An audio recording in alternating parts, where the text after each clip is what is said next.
Where is the love? We are live. What's happening? Crypto fam, happy Thursday. Good morning and welcome back to Love Crypto. I'm Scott, and it is a pleasure to have you here, whether you're tuning in live or in the future. I appreciate you taking time out to consume the content, so thank you. Today I'll talk about Ripple's expansion, how they're growing, where they're going, the IMF, the death of Fiat, and the SDR. Because it's coming. It's coming. Little early this morning. Not sure who's gonna be up and ready quite at this time. I'm gonna try and get the streams a little earlier, should we say? The cat has got me getting up early. Yeah. So the sooner we can routine it and get him sorted in the morning, we can start getting on a little early. Drop an hello if you're in. First thing I'm gonna read. Morning Alan, morning Mike. The first thing I'm gonna read through before I get into the actual Ripple expansion, death of Fiat, IMF, is this little bit here that it's not a security. People are gonna fight this because he's now paid by Ripple, isn't he, I believe. So when Chris Giancarlo was the chairman of the Commodity Futures Trading Commission, became a rock star of sorts in certain corners of the cryptocurrency community, helping establish criteria that eventually led to Bitcoin and Ethereum being declared commodities, more like coffee and sugar than stock in a company. So basically, that's what we want to happen to XRP, don't we? Morning, Mark. XRP Oracle 07. Good morning. So now, chairman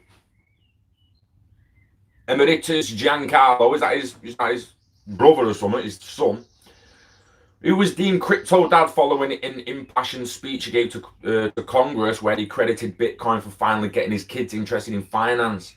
He's at it again with a co-written and detailed argument published this morning. International Financial Law Review for why XRP, the cryptocurrency formerly known as Ripples, was also not a security. The only problem is he's no longer a regulator. In fact, his employer is on the payroll of Ripple, the largest single owner of XRP, whose co-founders actually created the cryptocurrency. And then it's probably a little bit of FUD and blah, blah, blah, blah. And I can't believe that SEC bullshit's actually still going on, me. SEC, SEC, call them what you fucking want. Weird how it's still going on. I mean, I'm pretty, like, FinCEN, financial in fucking whatever they're called, for crimes, criminal activity and that. They declared it a currency and they actually fined Ripple for not getting it declared before they started selling it. So they fined Ripple and they declared it a currency. It's a fucking currency. Now, does the SEC still need to say, okay, yeah, it's a currency, but it's also a commodity? I don't know. Morning, steady from us. Oh, Wyoming.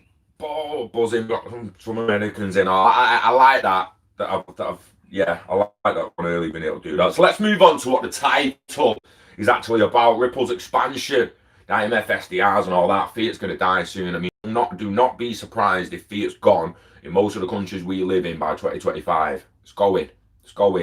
It's coming to its end. The only interesting thing is obviously in your internal borders, your CBDC is going to replace it, but within the SDR basket to give the XDR values and that, what's going to replace them in that? Let's Ripple's expansion into China. We'll have to wait. Get into China. Yo, legendary, you legend. Ripple has expanded its reach across the world over the past year or two, with nearly 350 partners now using its products and technologies to process cross-border payments and remittances. With strong relationship with Sdr Holdings, the company has been working towards broadening its horizons in Asia lately. Ripple plans to position itself as a provider of global coverage for financial institutions with its payment technologies by next year, as per the company's SVP for Customer Success, Marcus Treacher. AMB Crypto in the description. Article in the description. AMB, Ripple, right? Chat, hyperlink, push, hyperlink chat, and you will go to the Marcus Treacher chat, a podcast chat with Marcus Treacher. You will get the actual conversation, but don't really want to play a 50-minute conversation on on the live. Steve Willis, good day, mate. Good day, lurkers. Calling browsers, but lurkers is a well better word. I love it. I love the lurkers. You don't have to comment. Don't feel obliged to comment. Don't need you to engage. Love you just for watching. Appreciate you. So in a recent fireside chat with Zen Yen Group, Treacher noted that 50% of Ripple's current customers are payment companies like MoneyGram and exchanges like Bitso, while the remaining 50% are banks. Keeping this split in mind, Treacher went on to explain the company's vision to offer its users with payment systems around the world. With the MoneyGram partnership, Ripple has made strides in promoting its ODL services, relying further on its partnerships. It will go ahead with the plan to achieve the global coverage. Global reach, expanding your corridors, whatever perspective you want to take, terminology, you know what they mean. This could be a dream that Ripple achieves by 2021. Doesn't give a month. January 2021 ain't that far away, is it? Do you know what I mean? But December 2021, yeah, pretty far away. So 2021's in here. Well, when in 2021, bruh? When? Fucking, do you know what I mean? Where's that, Neil? Morning, all there. I love you, mate. Morning, Dave Parker. Superb. Anyone I am missing? Good morning.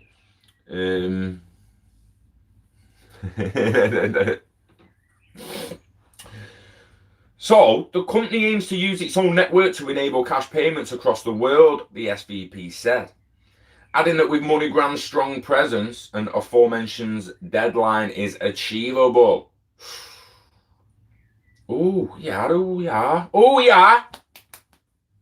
way we're heading, I think by mid-2021, don't be surprised if it goes longer. Also, don't be surprised if you get it done a little. Have a great pipe. Oh, baby, we do have a great pipe into MoneyGram, which have a relationship which gives us cash payout in virtually every country in the world, and we're looking to build that up. Plug it into RippleNet. Oh, baby. So the value of MoneyGram in processing cross-border payments is catching up as traditional money transfer companies like Western Union are now allegedly trying to take over. However, after Ripple's plans to expand in Brazil were announced, a traditional money transfer provider also looked at Brazil and tried to lure customers in using its services by offering them money. While Ripple plans to expand to Asia, China still remains uncharted territory. Treacher noted that even though Ripple is doing business at some important hubs, the geopolitical situation needs to relax before the company could expand in the Middle Kingdom. Thus, it appears that CEO Brad Garlinghouse plans to increase the adoption rate by 30 to 40% in 2020 might come to pass soon.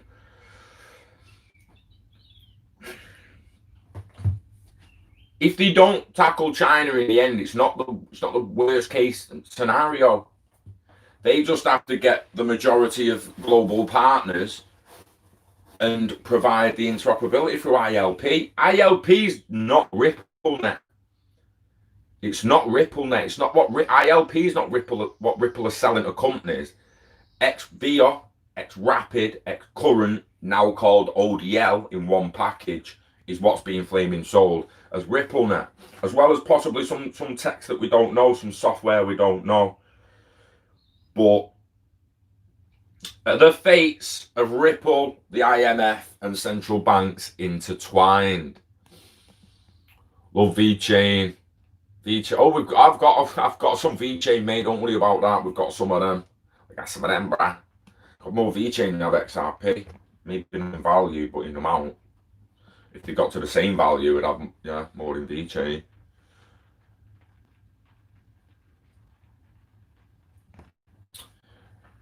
VeChain is booming. It's good. It is. It really, really is. I've said in the past, mate, Ethereum might have got a few enterprises interested at the start, but it's so easy to create. It's going to become the Wix of the create your blockchain, create your crypto, the fucking Wix of create your crypto, make your ERC20 token. You can imagine a kid who used to have a tuck shop in school. We used to have them kids who sold cigs and crisp and all that shit in school back in the 80s and 90s, and they ended up like they created the school tuck shop, basically. Or if you already had a tuck shop, they undercut it. Can you imagine them having their own coin? Like, Ethereum makes it easy enough for that little kid to just go, let's just make a network, Dad. It's 500 quid. Get you back next year and I've sold a load of shit. Do you know what I mean? So Ethereum is basically like the make your ERC20 token for just anyone. Anyone learn to copy the QR code and all that stuff. Can you make an ERC20 token on VeChain? In my opinion, they're two completely different systems. Now, VeChain would have been an ERC20 token, and then migration to its own network after its own network and ledger was built. So, as much as that declares VeChain a blockchain than Ethereum, VeChain wouldn't be a fucking blockchain. Well, VeChain wouldn't be a currency without Ethereum at first. They wouldn't have been able to make it as an ERC20 token. Not that they wouldn't have been able to make it in the end, but they used Ethereum, they used the Wix of crypto, didn't they? It's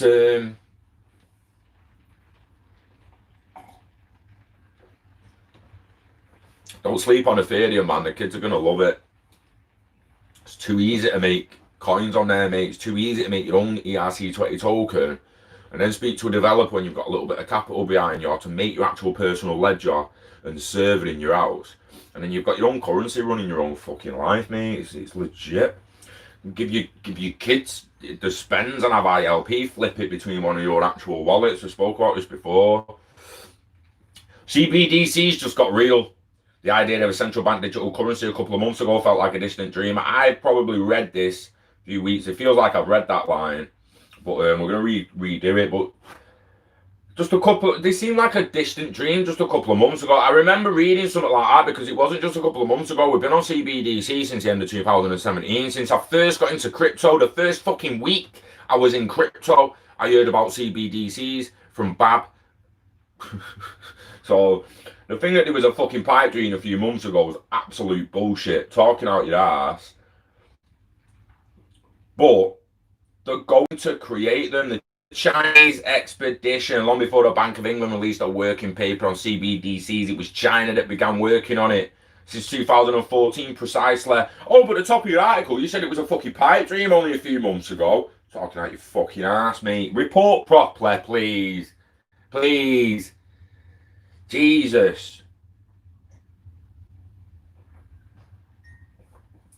It isn't surprising that China was not happy with the US dollar role as a global reserve currency. In a bid to extend its reach, China expanded cross-border trade, RMB settlement project, focusing initially on the Hong Kong market. So again, China was not happy with the US dollar's role as a global reserve. No one was fucking happy. We've shown you ECB, Bank of Russia, Bank of China, the fucking UN. No one was happy with the dollar in 2008-9, and if you was, you fucking weren't looking at what was happening with the markets. It's as simple as that. But 6 years later, RMB received the status of reserve currency from the International Monetary Fund. The RMB was added to the IMF Special Drawing Rights basket a year later in 2016. Special Drawing Rights, or SDR, is essentially an international reserve asset created by the IMF in the year 1969 to supplement its member countries' official reserves. This was an important milestone in the integration of the Chinese economy into the global financial system. In fact, it even surpassed the US to position itself as the world's largest goods trader in 2014. A title that the US had held for decades. The rise of China in the global economy is nothing short of remarkable, despite the fact that the US dollar remained a dominant currency. China's Experiments with digitizing its national currency are another step towards replacing the former. Made in China. The DCEP is yet another revolution by Chinese in their attempt to achieve global dominance as the world grappled. Global dominance. I love how the Western world, and they're talking about China, always put words like fucking global dominance and all that. But when it's America, they're like proper tiptoeing around what they're actually doing. Like, I think like fucking America's the only ones who've been striving for global dominance since 1945, mate. XLM, big dick status.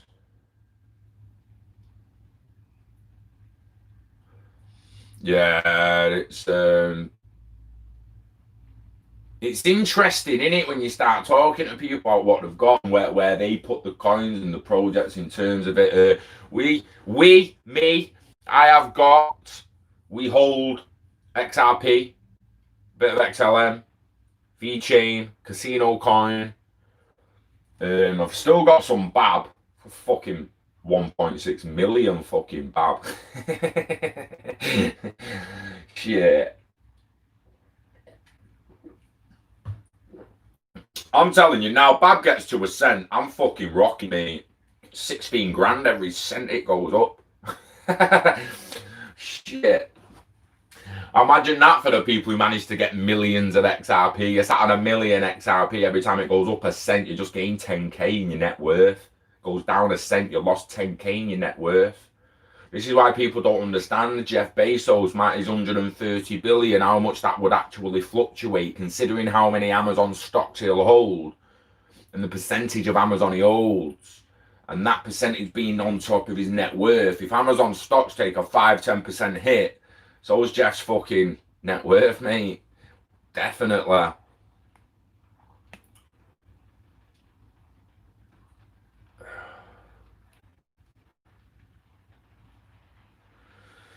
It's hard to diversify bladders on bet. So if you feel like that, mate, I would suggest you go to some really low coins, right? You're going to throw $100, like $50 on VeChain. You won't be disappointed with the amount of VeChain you're looking at. Go and throw $25 on Casino Coin. Go and throw viewing fucking Cardano. Go and get some XLM. Go and get some IOTA. Just little bits in little things.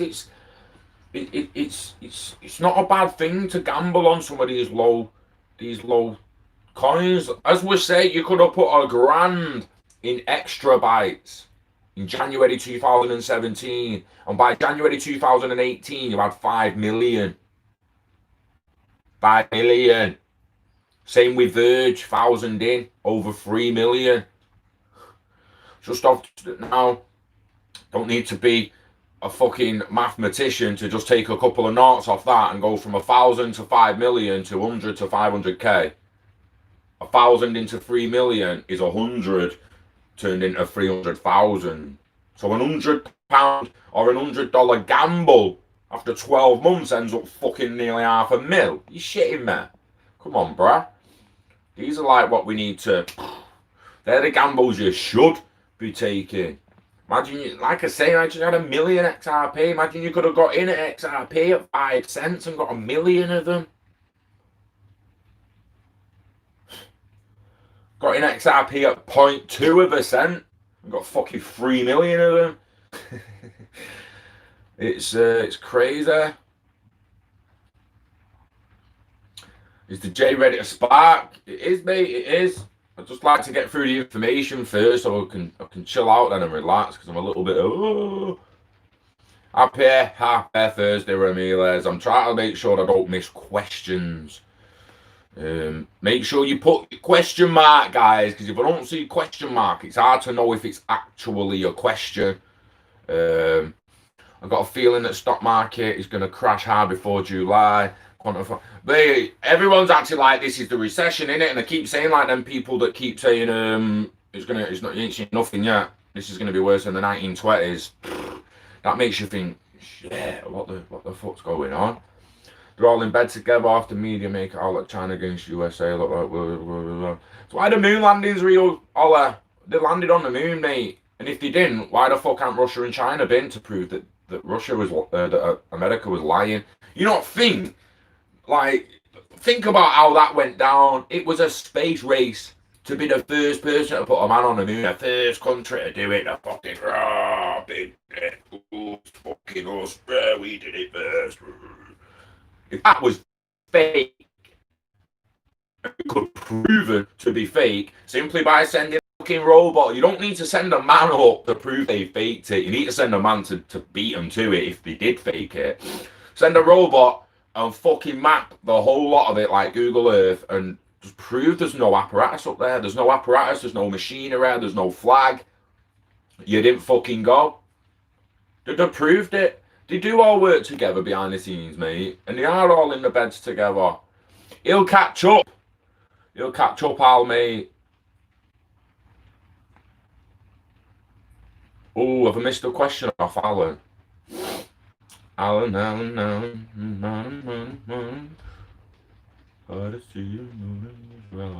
XLM at 2, yeah, XLM's at 1, bro. See, I was holding Ethereum, but then I swapped it all. I had a whole Ethereum when it was worth $1,300, mate, and I had it.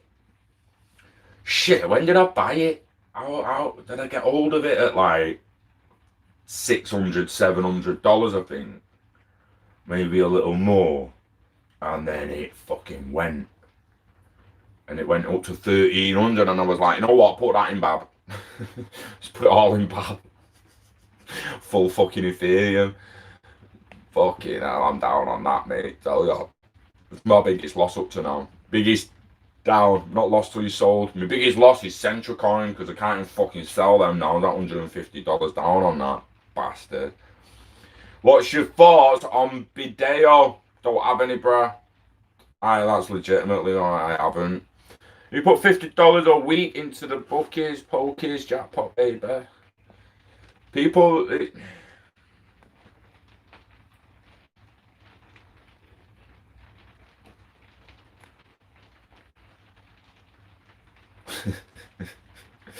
I feel you, blah. I feel you. All that research means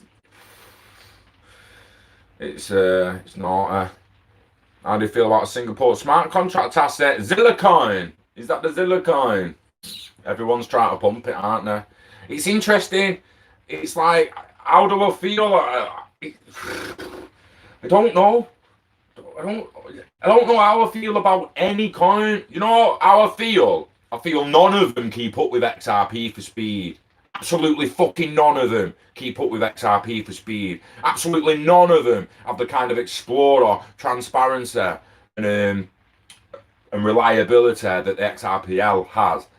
Absolutely none of them can fucking compete when it comes to moving value. So frankly, I don't fucking need the others, and I know that the others need XRP. Because if I'm not using VeChain and I'm sending value into or pulling it out of VeChain, I need XRP as a bridge to bridge our networks. If I'm not using IBM and I'm on fucking Uphold and I need a bridge between IBM and Uphold so I can pull some money out of fucking Halifax or some knobhead in Dubai or whatever, Saudi Arabia, I'm going to need XRP for the bridge asset. So what I feel about every other asset is they can't compete with XRP at the moment. That's it. They can't compete with XRP at the moment. So regardless of what I feel about Casino Coin, about VeChain, about fucking BAB, about IOTA, about EOS, about Ethereum, about Bitcoin, about all of it, what I feel about all them is they all need XRP. The only thing is that XRP kind of needs them because like Chris Larson said, the world will never agree on one ledger. It will agree on a bridge, not one ledger. It just is. It's like, yeah, it is what it is. It's hard to. Nah, Alan, I'm excited, mate. Can't get much worse for me. Fucking struggling to find work, or like already having to spend some of me fucking stack to pay bills and shit. Can't get much worse for me, mate. I can't fucking wait for it to hit the floor. I want it to hit the floor, mate. Boom. And then let's go. I'll put our space suits on. Let's fucking go. No, there's no price set. What do you mean by price set? Do you see a price set for XRP? What's set? What do you mean by price set? Do you see a price set? What do you mean? I don't get what you mean. Do I see a price set? I don't know what you mean. Do I see it hitting a certain price by the end of the year? Is this a bull run? Do you consider this a bull run? Because I don't. This ain't no fucking bull run, mate. Was it a bull run since March? Not much of a fucking nah. Bitcoin been on a bit of a bull run. 3K to whatever it is now since March. What else is on a bull run? Is it a bull run? Are we in a bull run? I don't fucking feel like we are, mate.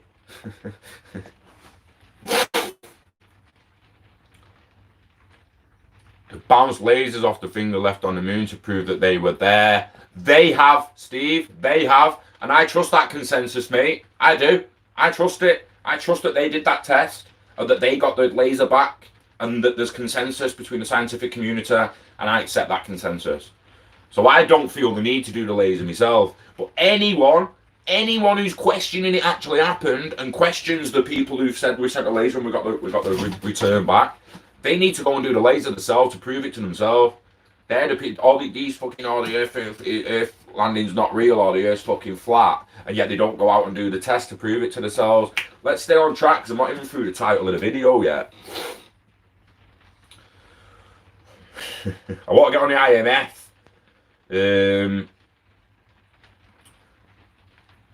So the IMF has a trick up its sleeve. When Fiat fails, its own coin, the SDR. Now that's interesting, they call the coin the SDR, because the coin is actually the XDR, in it, the unit. So,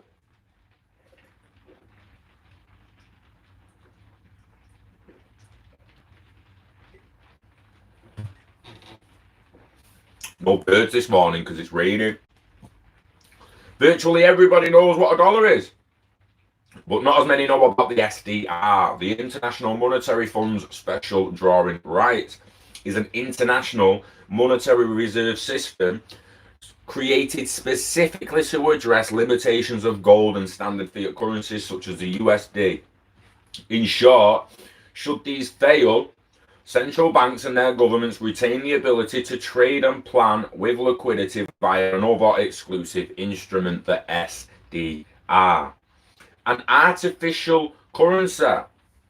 The SDR is not an actual currency, according to the IMF, but a potential claim on the freely usable currencies of the IMF members.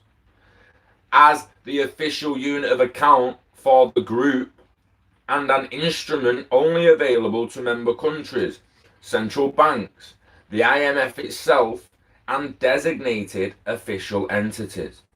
SDR are exclusive assets. The average individual cannot get their hands on SDR. Comprising a basket of major global currencies, the composition of the special drawing rights is reviewed in a 5-year interval. Currently, the SDR utilizes USD, Euro, CNY, Japanese yen, and GBP. The system is said to enable liquidity in international finance when assets like gold or other fiat currencies fail to do so. In the event of an unprecedented worldwide economic collapse, SDR could become a centralized means by which to rebuild global trade networks. In fact, after the global downturn of 2008-09, the IMF's issuance of the SDR to member countries spiked dramatically in an attempt to restabilize the world economy. Spike seen in the graph. Interesting. Interesting. And creation of the SDR. The SDR system was created in 1969 and was initially defined as equivalent to 0.888671 grams of fine gold, which at the time was also equivalent to $1 US. Isn't it great in the 60s when you used to actually peg shit to gold and pegged it to actual stuff? It was actually pegged. Pegged. Well, not fucking stable coins, pegged coins, yeah? Fucking difference. There's a massive fucking difference. Stable. This tripod's stable, innit? Is it fuck? After the collapse of the Bretton Woods system, the SDR was redefined as a basket of currencies. Of course, the collapse of Bretton Woods meant the international abandonment of the gold standard and the beginning of floating exchange rates. SDR's uniquely isolated system with its own exclusive economy and management, including interest rates set weekly and allocations to member countries determined by IMF criteria. Controversy, control, and crypto. The International Monetary Fund is well known as a financial superpower exercising great influence in a wide scope of global affairs. The group has drawn sharp criticism throughout the years for allegedly destroying local economies and agriculture, negatively affecting healthcare, and over-regulation of competing currencies and monetary instruments. Discouraged the Marshall Islands from creating their own cryptocurrency, which could potentially challenge the dollar on the islands. While just months later, advocating central bank issued digital currencies in other more powerful national economies. While the Marshall Islands appear to be pressing on with their plans, still advocating the SOV national currency designed to fight inflation, standing up to a surveillance and regulatory behemoth like the IMF is not easily done, and likely not done without serious compromises. Because we could do we not like what the IMF actually set up for. Let's have it fucking right here, right? At the end of the World War, during the construction of the Bretton Woods system, the construction of the Bretton Woods meeting, where the dollar became the global reserve, and they created the IMF, and they created the World Bank, and they created the United Nations, and they created all this, they created all that. Excuse me, was that actually created for fairness, for prosperity, for the people of the planet, or was it created to look after them? Because the fucking IMF is just another corporation that needs to go decentralized and be run by the people, for the people. And if they've got a problem with it, do you know what? Then educate your people on finance a little bit more, instead of just throwing them out in the world knowing fuck all about it.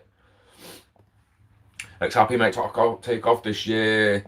Good news every day. There's been more talk at high level. It's just the reach, bruh. The reach. I think Steve ain't catch it. Yeah, I'm gone with these comments because I'm trying to get through this as fast as I can.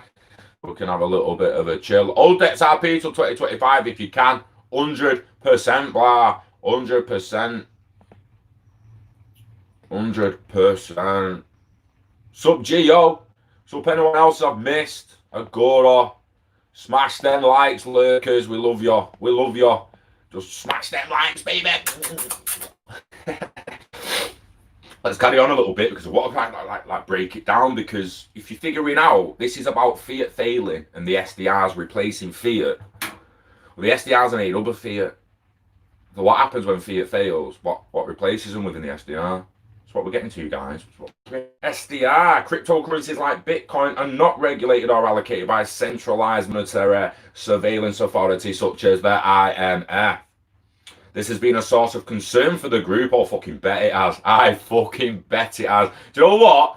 That sentence has just told me what they are. The fucking wankers, bastards, elite pocket fillers. Fuck you. It's been a source of concern for the group, with former IMF head and European Central Bank presidential nominee Christine Lagarde stated in April, I think the role of the disruptors, anything that is issuing distributed ledger technology, whether you call it crypto assets, currencies, or whatever, is clearly shaking the system. Fuck you. For central bankers, this is clearly a threat to stability. Nothing is stable. Learn that. Nothing in the universe is stable. The sooner bankers learn that, the better, and they're going to realise why they're fucking up. And they keep trying to expect shit to stay stable, and it's just not gonna. It's not gonna. The fucking ground beneath your feet ain't stable, mate. Jesus.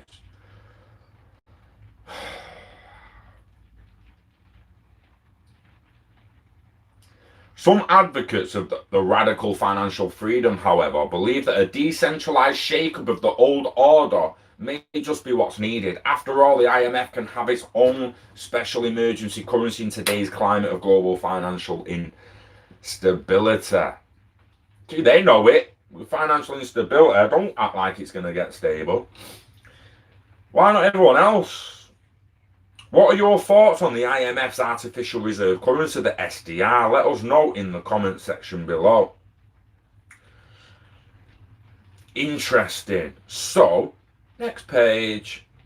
The special drawing rights. The International Monetary Fund was founded in 1945 as part of the Bretton Woods System Agreement a year earlier. The goal of the IMF is to foster macroeconomic stability and global growth to reduce poverty around the world.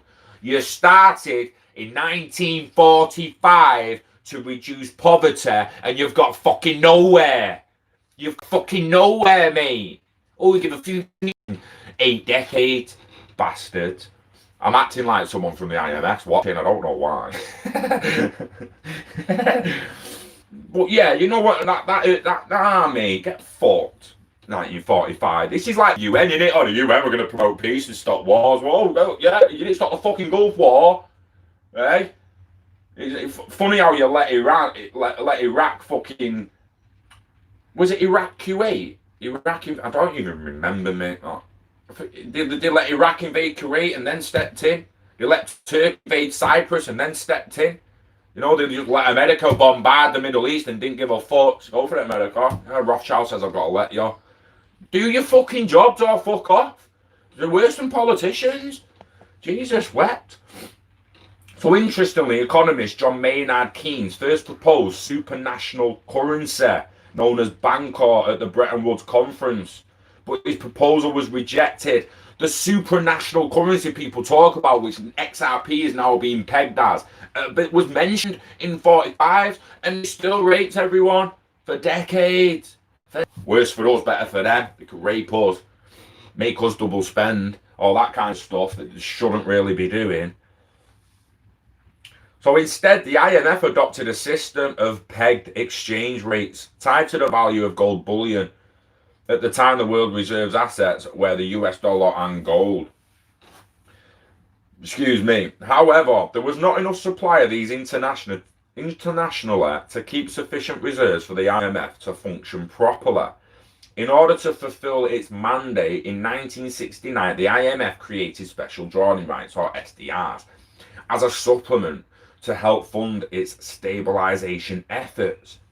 By 1973, the original Bretton Woods system had been almost completely abandoned. Nixon restricted gold outflows from the United States, and major currencies shifted from a pegged system to a floating exchange rate regime. Still, the SDR system has been largely successful, with the IMF allocating approximately SDR 183 billion, providing needed liquidity and credit to the global financial system. But why are SDRs needed? Why are they needed? According to the IMF, SDRs, or an XDR, the unit of credit, are an international reserve asset to supplement its member country's official money reserve. Technically, the SDR is neither a currency nor a claim on the IMF itself. Instead, it's a potential claim against the currencies of the IMF members. An SDR allocation is a low-cost method of adding to member nations' international reserves, allowing members to reduce their reliance on more expensive domestic or external debt. Developing nations can use SDRs as a cost-free alternative to accumulating foreign currency reserves through more expensive means, such as borrowing or running current account surpluses. The SDR is also used by some international organizations as a unit of account where exchange rate volatility would be too extreme. Such organizations include the Africa Development Bank, Arab Monetary Fund, Bank of International Settlements, and the Islamic Development Bank. By using SDRs, local currency fluctuations do not have as large of an impact. SDRs can only be held in IMF member countries and not by individuals, investment companies, or corporations. As of the year 2000, 4 countries pegged their currency to the value of the SDR, even though IMF discourages such action. The value of SDR. The value of an SDR was initially the equivalent of $1 at the time, or 0.887671 grams of gold. When the gold standard changed over to a floating currency system, the SDR instead became valued as a basket of world currencies. Currently, this basket includes US dollar, Japanese yen, euro, British pound, and Chinese yuan. After that, every 5 years, the IMF reviews the components of the currency basket to make sure that its holdings represent the most widely used global currencies, and it's possible that when the next review takes place in 2015, more currencies may be considered. We know it. So, recent speculation that the IMF might add the Chinese yuan would make the first emerging currency to be added. Right, hold the phone. Fuck's sake. Updated June 25th, 2019. I actually can't find out when he originally wrote it. But the people were speculating Chinese yuan would be added. Like, I'm speculating the XRP will be added. The SDR's interest rate is used for calculating interest due from members of IMF loans paid from SDR holdings. SDRs are allocated by the IMF to its member countries and are backed by full faith and credit of the member countries' governments. Today, one SDR or one XDR equals 1.38 US dollars, down a little more than 10% over the last 12 months versus the dollar. A result of the relative strength of the dollar against the three other currencies in the SDR basket. The bottom line, the special drawing rights are a world reserve asset whose value is based on a basket of 4 major international currencies, now 5. SDR are used by the IMF to make emergency loans and are used by developing nations to shore up their currency reserves. Right. What's anyone taking off that? What's the most interesting bit? I actually think, what makes you question something? It's got to change. It has to change. Or does it? It's process. Let's just go back to it a little bit.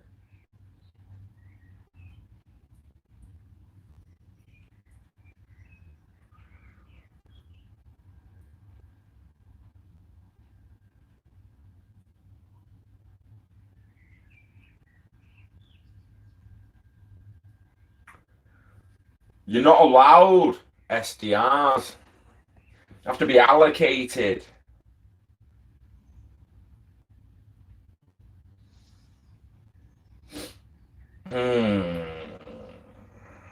SDRs can only be held by IMF member countries and not by individuals, investment companies, or corporations.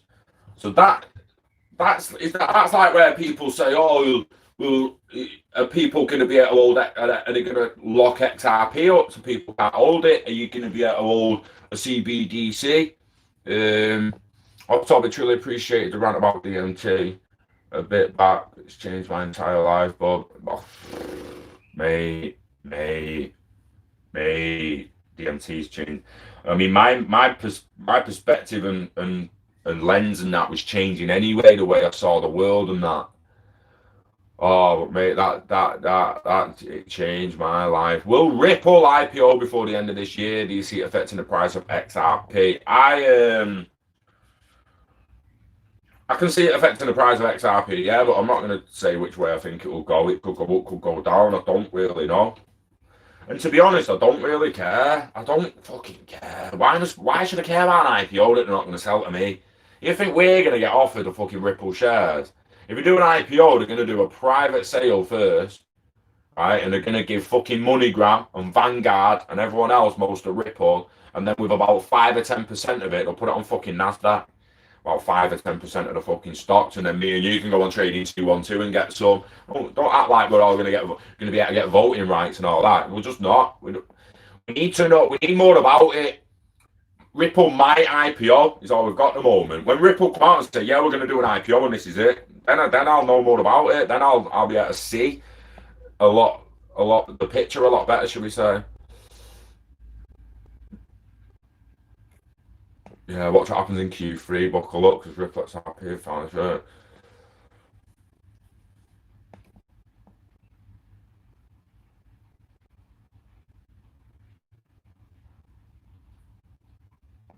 I mean,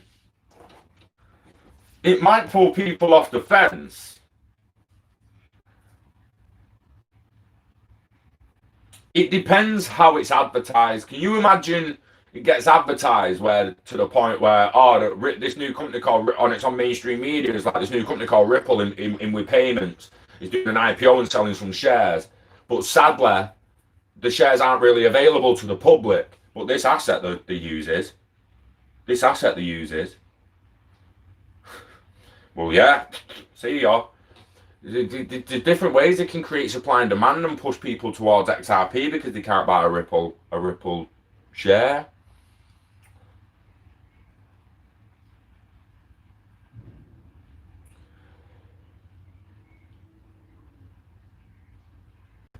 XRP suffering from the big short syndrome, but for how long? XRP's plodding along, mate, and laughing at everyone else who's worried about it, in my opinion. G'day, Carl.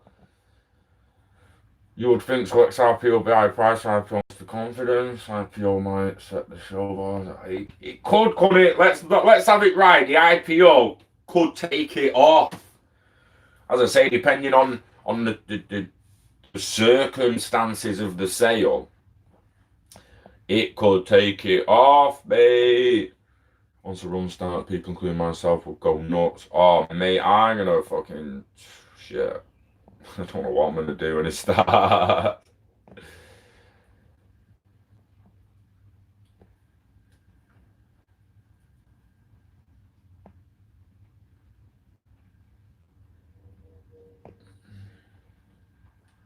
Interesting, Lauren de Boek. De Boek. Oh, that what a name? De Boek. De Boek.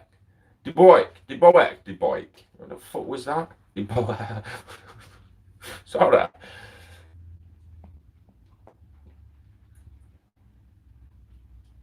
Thoughts on Zill?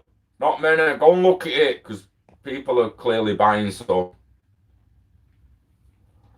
It's probably mine, Alan. It's not lagging, mate. I'm reading comments 5 minutes after you've said them. It's fucking 9:10 and I'm reading 8:54 comments, mate. It's not lagging. I've just been reading an article for 5 minutes. I can't read articles and read comments, mate. I can just sit here like this and read fucking nothing but answer questions.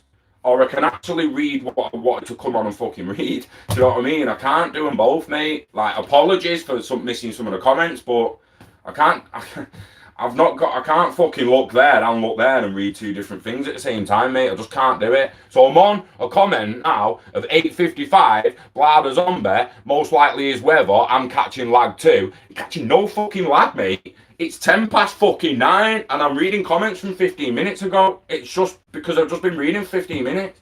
The lag's about 15 to 10 seconds, mate. The lag is 15 to 10 seconds. In fact, watch this shit. I'll show you the lag. Like, I'll actually fucking show it you. Oh, there's the lag. Oh, there's the lag. That's the lag. Oh, there's the lag. That's the lag. It's 5 seconds, mate.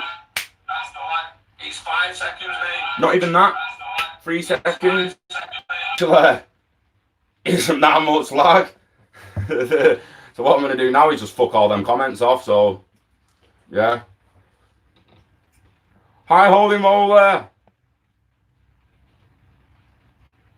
People, the world's not ready for an internet of value when they've barely got currency going, Charles. This is what I keep trying to say, everyone.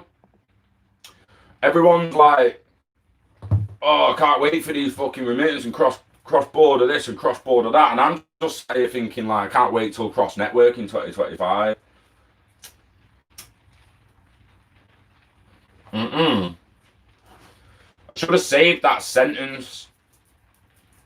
Interledger protocol for interoperability between chains and XRP as an inter-asset bridge. Is that what it said? I forgot what it fucking said. It's on the gaming, wasn't it? Forte. You can Forte. I like Forte do the gaming shit. Chinese yuan is backed by the UN, and Chinese try to organise their own basket. They have delusions of making us change for them and dominate. You got wars, mate. China's got to go decentralised, otherwise the rest of the world will just be like, get fucked. So he's all juice out of lemon before moving on to new looking things. All that, right, it is the financial guys at the moment, peeps, have we got apparently a problem with emissions and we've got electric vehicles, then why the fuck am I still driving a petrol, mate? Why am I even allowed to drive a petrol? So, make me drive to Ford right fucking now, take that engine out and put an electric one in, scrap my parts, repurpose it for the value, and I'm in an electric car, done. Oh, what you say, you've not got enough electric chargers at the petrol stations and stuff? We'll sort it fucking out. Someone clearly still wants to sell petrol. Someone clearly still wants to make money off petrol and diesel and oil and all the rest of the bullshit that kills the planet, apparently. Make it electric, and it's the same in a monetary system. Why are they fucking about? Why have I still got 3 to 5 day pending payments to Amazon when I buy something on Amazon? Sort it out. Fucking Amazon Web Services. Get your fucking interledger API. Morning, boo.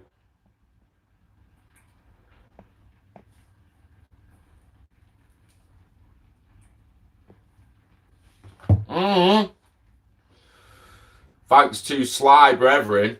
Got a new light yesterday. Hooked a brother up, yeah.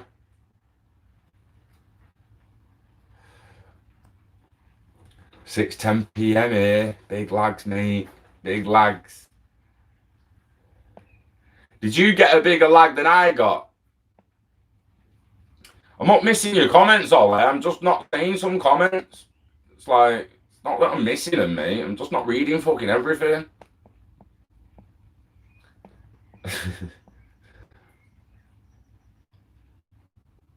Can you get a blow up version of Christine Lagarde? That's like fucking 15 minutes ago and I've only just seen it.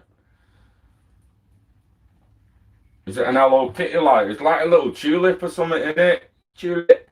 Little tulip.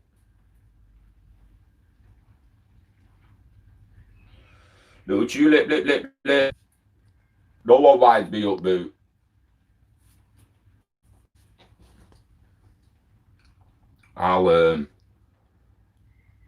You'll regret being sarcastic because you'll just get a fucking mirror. And then you'll just end up with meaningless fucking comments and we get nowhere. So as funny as sarcasm can be at times, be careful checking me with sarcasm because I will just throw it back in your face like a mirror and we get nowhere. Don't pull my leg because it'll kick you in the fucking face.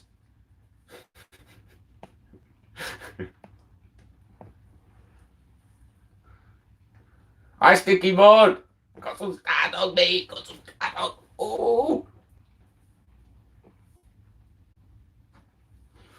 What am I most excited for the next 6 months? Great question, Matt. I am excited to see what happens in the SDR review. So, I'm just going to Google it straight up now. Let me just Google, because we've just highlighted that there was speculation and people knew that the Chinese yuan might be added to the SDR basket. So, is anyone except me saying they think the XRP is going to be added this year, or be announced that it will be added?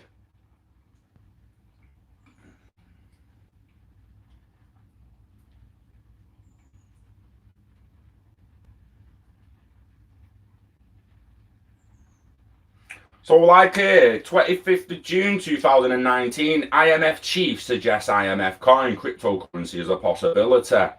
Now, would that just mean that XDR becomes its own little crypto pegged to something with its own value or something, or do they replace the basket? How can you like see the end of Fiat's failing as bridge assets, but maintaining the SDR basket? Can they? Can they? Can they? White flag. All that.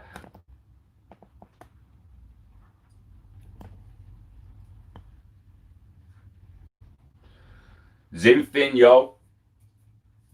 The International Finance Organization has already begun exploring the possibilities of an external advisory group discussion last December, referring to a possible future situation along these lines. Lagarde said that the prospect of a digital currency's replacement for the reserve currencies that are part of the SDR was not a far-fetched hypothetical.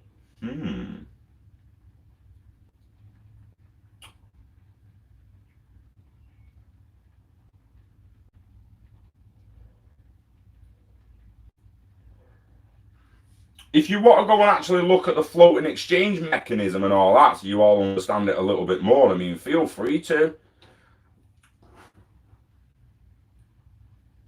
Investopia.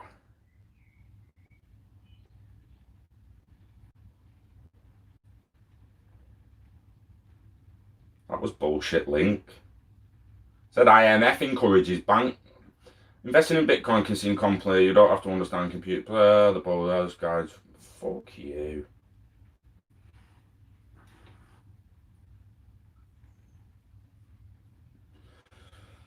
So there's nothing really about what's going to happen through the review. Could XRP replace the IMF Sdr August 2019 on XRP chat?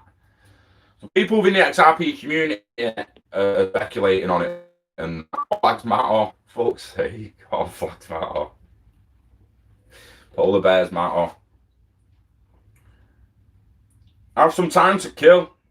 So a little thought experiment. The SDR functions as a reserve to provide liquidity. Instead of gold reserve assets, the function is similar to XRP. You could exchange, draw XRP for USD. Blah, yeah. So would it be possible, and would it bear any improvement over the SDR adding XRP?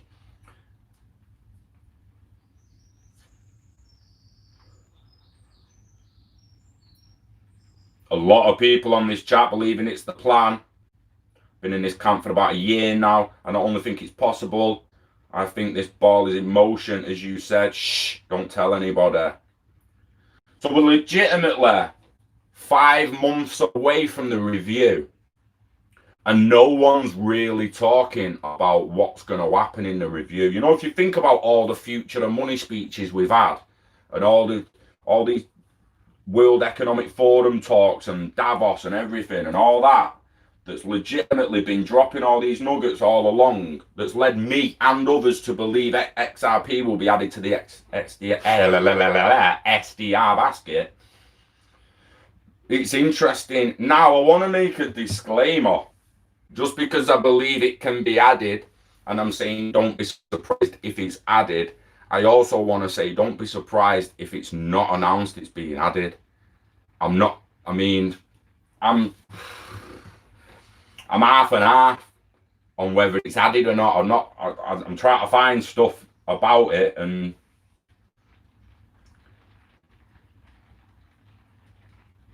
was the euro added to the IMF SDR basket? Let's see when the euro was added.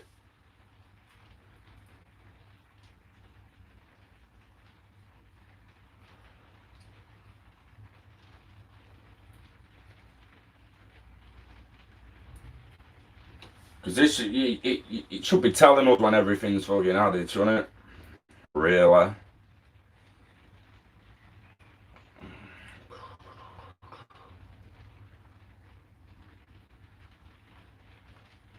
I mean, the euro's at 30%.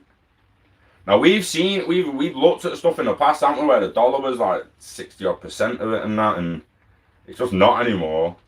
Chinese yuan is 10% of it already within 5 years. It's gained 10%. The history.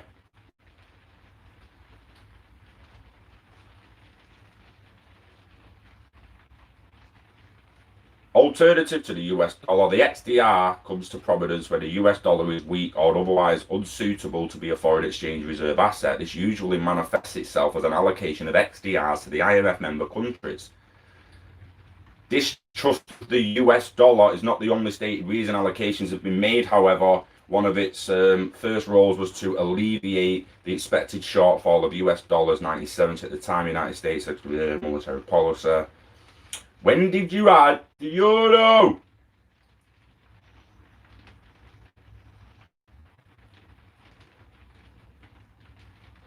In 2001, the UN suggested allocating XDRs to developing countries for use by them as cost-free alternatives to building foreign exchange reserves through borrowing or running current account surpluses. In 2009, an SDR allocation was made to countries that had joined the IMF.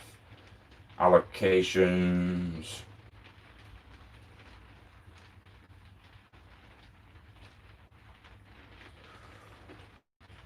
Like, it shouldn't be this hard to find out when everything was added.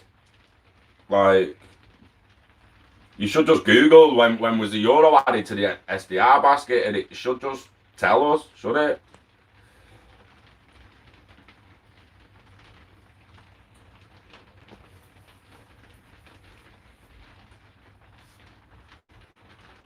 Yeah, Alan, everything's a grain of salt in it, and everything until they come out and say it is speculation. Although we go off a lot of facts and we go off a lot of documents and that, we actually eventually come to a point where we have to speculate. There's no other way of getting around it.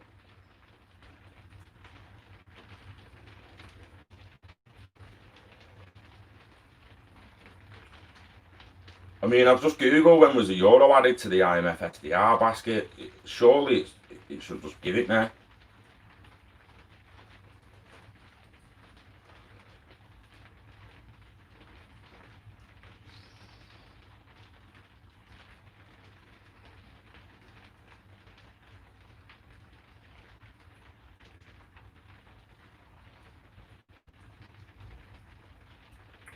So it's like I could put in Google IMF adds euro to SDR basket, and the first one is IMF adds Chinese. Remember, I'm like, no, I want my fucking date to put the euro in, you dickhead. I know September 30th, 2016, almost a year after it was announced that the Chinese renminbi, however you say it, is getting added.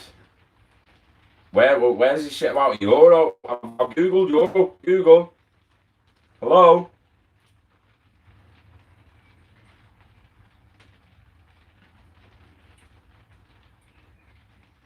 Let me see what it's worth.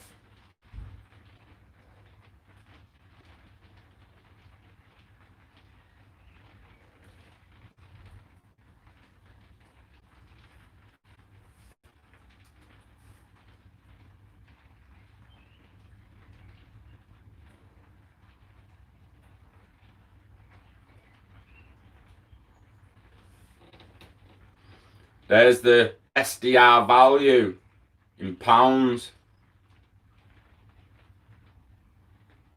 I feel like they're losing value on it. That was 1.16. It's £1.16 when I first started looking in this. It's lost 4p value. Or it could be me. Oh, what? Fucking hell, I'm gonna fuck shit up here. I'm on Wi-Fi, that's why, sorry. But boom, right, I just come off Wi-Fi, we did a little reconnection. Someone comment, make sure they're still coming through. Live chat, for the top chat. Live, there's somebody, right, I took to chat here. I've got top chat, live chat, super chat, member and super chat messages. Nothing comes up in that. Buffering again now, off Alan. I've got live chat. And then I'm seeing everything on live chat. I think it becomes so emotional, easy to get caught up in good news and FUD. We all want a better world for our families. You can only practice patience. Ooh, like that. Like that. Your channel, I understand you speculating. I really appreciate it because you're on the ball. Totally get it, Alan. Why do you think I'm not I try and steer away from half of the conspiracies and that at the moment, and all the negativity and the deep dives and that. It gets a bit gets a bit gets a bit fuck at times. Like, don't get me wrong, buffering again now. Gotcha. Cool, you're here. All chat. None says. Some message, right, so top chat is some messages such as potential spam may not be visible. So YouTube's cutting out some, right, I've been on top chat all the time and YouTube cuts a few messages. Fuck's sake, Scott. Live chat from now on. Morning, Sean. DD1 morning. Birmingham, mate, like, your thunderstorms were bad. Tropical storms, mate. Shit, I was looking on the radar the other day and Manchester was bad enough, but damn. Birmingham was getting battered, bruh. And Leicester. Get that chat open. I'll show you the radar the other day. Did anyone else clock this? Oh, it's not visible on this phone. Fuck's sake, didn't join the chat fast enough. It was a beast of a tropical storm on the radar. You had it right over Europe. You had lightning storms in Spain, France, fucking Germany, I think Austria, Belgium, England, and Boo had blue skies all day. How the hell is everyone having like tropical rainstorms and lightning thunderstorms and Boo's got blue skies? She's in England too. Bit laggy, it's fine now. It hopefully gets better now. I was on the Wi-Fi, I'm not gonna lie. I'll lie. I'm fucking on the Wi-Fi. Shouldn't have been on the Wi-Fi. Because this phone's on the Wi-Fi, you see. So this phone ain't got a SIM, it's got no 4G. So that phone uses the 4G stream while that bad boy is using the Wi-Fi. They've both been using the Wi-Fi, so while I've been opening new pages, it's taking some signal off it. Yeah, but it was bad, DD. I saw it on just looking at the radar, I knew it'd be bad down there.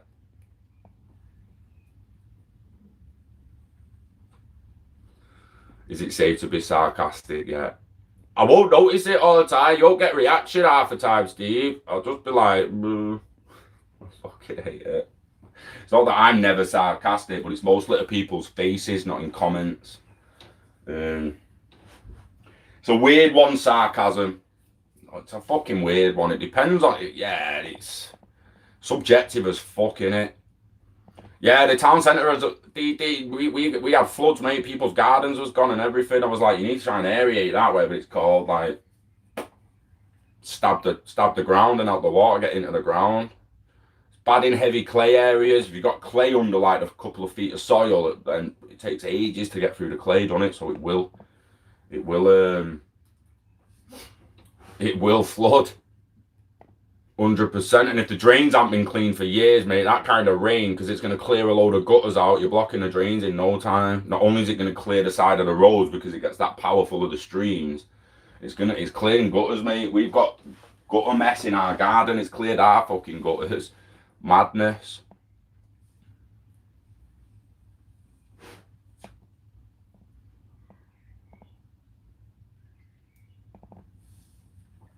Scott, would you like to be the Walking Dead world, zombie apocalypse? Imagine if they do a sick VR game of the Walking Dead. Right, I've got a little thing about this, mate, right? Because everyone knows that, like, I don't prep, but I'm a bit of I'm willing and ready to fuck off if I have to. No, the end of world type of shit, zombie apocalypse or asteroid and all that. I'm good if everyone's going, me. If it's the end of this if it's the end of this cycle, and it's time for the absolute to fucking cleanse it, and it gets done, I'm happy if every human kind of goes, and we all go to the absolute, and then we all come back as whatever survives, and we start building again and start evolving again and experience it again right from the beginning. But if there's a small group of surviving humans, I wouldn't mind being one of them. Do you know what I mean? It's like, I'm good if everyone's dying, but if there's going to be a few survivors, can I be one too, please? So if there's a zombie apocalypse, it's not that I want it, would have won it, But I don't think I'd freak out as many as some would. I wouldn't like to live in that world. But I feel like I'd be initially ready as long as it wasn't really close to me. So if it started in another country like Corona, you saw zombies in China now, I'd be gone, mate, to somewhere where there's not that many people. So you just don't have to fight that many zombies at first. Do you know what I mean? Would you rather be, imagine this, as a zombie apocalypse kicks out, right? Would you rather be in a Chinese province that's got 90 million people in it? More people than what's in the whole of the UK? Would you rather be in Scotland that's only got 5.5 million in the whole country? In London that's got 8 million in the whole country? Or somewhere in Texas that's got fucking 10 people within 100 fucking miles? Do you know what I mean? It's all relative, innit? You go where there's less people in that situation. But regarding the VR game, I'd be all over it. All over it. I am going to say one thing about VR though. I know Oculus Rift and all that at the moment, they're great, and they've got them shoes where you can sit on the chair and imagine you're running and that. But I'm waiting for the all-out VR unit where you've got an omnidirectional treadmill, but it picks you up when you're sat in a vehicle as well. So if you're on Grand Theft Auto and you're running down the street, you've got an omnidirectional treadmill, you've got something holding your waist and your bum that's holding you proper loose because you're out and you're running, right? But the minute in game, and the apparatus and the machine knows you're getting in a car on GTA, and you legitimately just climb in the car like normal, and that it moves with you, and eventually locks when you've sat in the seat, and then you're in the seat and you've got pedals at the end of the omnidirectional treadmill. I'm waiting for that, where I've got a mixed reality VR gaming fucking room where I've like turned the loft into the room or something. As good as it's going to be to get on Oculus Rift and shit, and you probably should be on it to be getting used to it, being honest. We're all going to get murked eventually if we don't start practicing on it soon. Ready Player One's where it's going with that.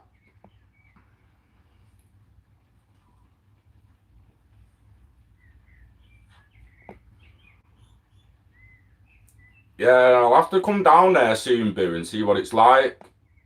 What's your winters like? Ola, you might be surprised. I was watching tropical storms all over Europe the other day, and Boo had blue skies.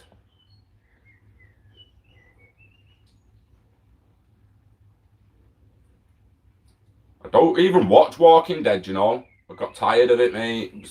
There was too much daft shit happening. The zombie behaviour changed. They might have evolved or something, I don't know. Didn't watch enough of the show. It seemed like zombie behaviour started. People doing daft shit. People's doing daft shit.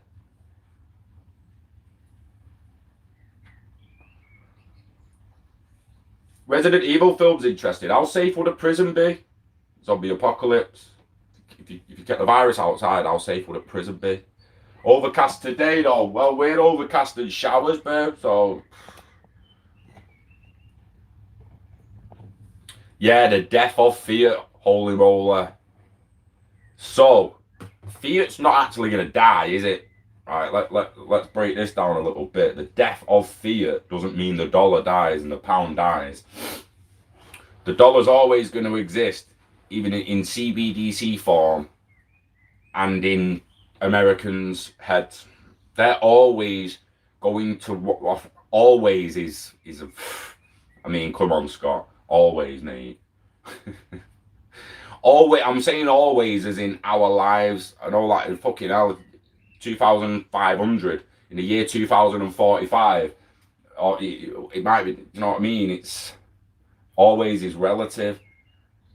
But Americans want to value stuff to the dollar. British want to value it to the pound, euro to the euro. Yeah, they all want the local currencies, so you know what the fucking Buddha's worth in your currency. It's no good saying to someone in the middle of Africa who doesn't know about XRP that that's worth 10 XRP or it's worth 200 XRP. It's just not. Well, what's that? People won't. That's worth so many. It's worth $5. It's worth $10. It's worth £9.99. They want their local value, which is why I think even if when excuse me, digital assets to the SDR basket, they're still going to use the XDR as the credit. And then like that page again. So if I go back on that,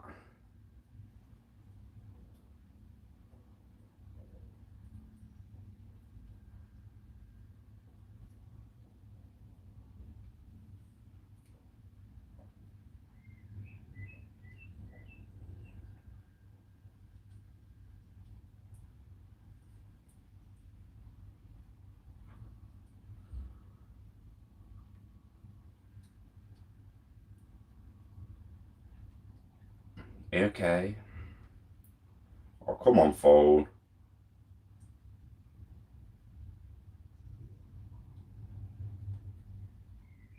So basically, we haven't, oh, come on. We have an XDR calculator.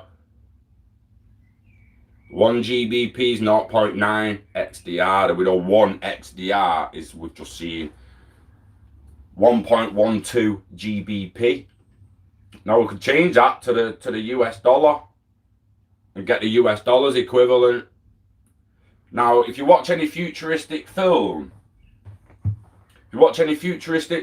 or series, let me think, Altered Carbon's got a minute. The UN credit,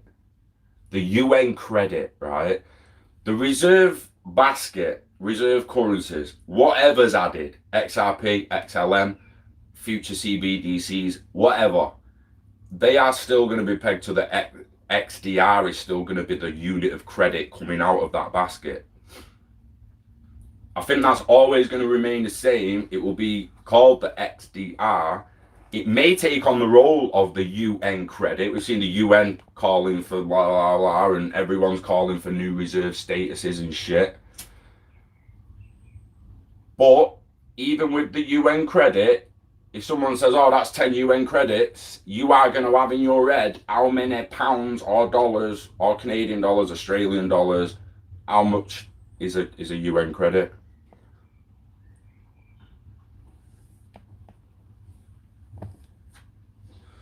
What, say blah, it is going to morph. Cash, Steve. Will cash always exist in the form of paper money? No, it won't. Won't always exist, but what is cash? What is cash? Is cash just the money you can hold in your hand? Or is it simply value you can spend by passing it to someone else?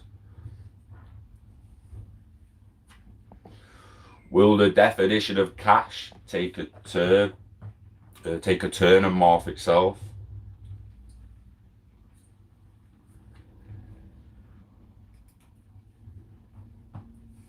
The thing is, all fiat currencies have a death and are overdue. One of the very first currencies in the world was seashells. So anyone who lived near the coast or went to a coast would gather seashells, take them inland to places where they don't have seashells, for whatever use case it can think of, ornamental or practical, and would then trade them for something else. Do you want some seashells for some food? Do you want some fish from the coast for some fucking antelope? Do you know what I mean? Do you want to trade? I need some clothing. Do you want... There was bartering with stuff they found that other people hadn't found. Now, shells aren't really a currency anymore, but they've got value. People still collect them as ornaments and all that. So again, fiat currency, the system that's running it and the way they are presented and constructed and printed is dying. Is dying, and it is overdue. You are not wrong, holy moly. That is correct. But like I say, the unit of the pound and the pound itself is not going to go anywhere anytime soon. It's just going to morph into a CBDC and be digital only. How long will that take? We come to Steve's suggestion. Will cash always exist? Ollie's said it, yes, but in digital form. So no, but yeah, Ollie's on it. Ollie's on it. So it's like, yeah, cash. What is cash? So the taxable digital cash, that's interesting, because Boo was saying the other day about Binance UK, and are they doing that just so like the FSC and FCA and all the rest of the governing bodies can regulate and monitor our transactions? Because at the moment, for anyone in the UK, with the Binance being outside the UK, Binance might not be at liberty to actually share that data and information. It's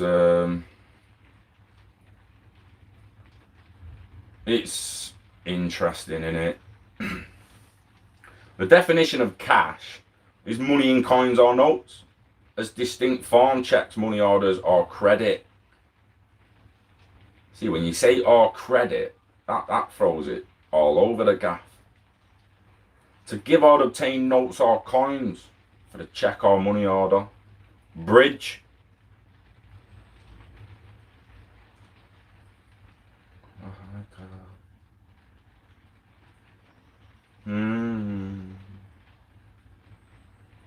The staff were paid in cash.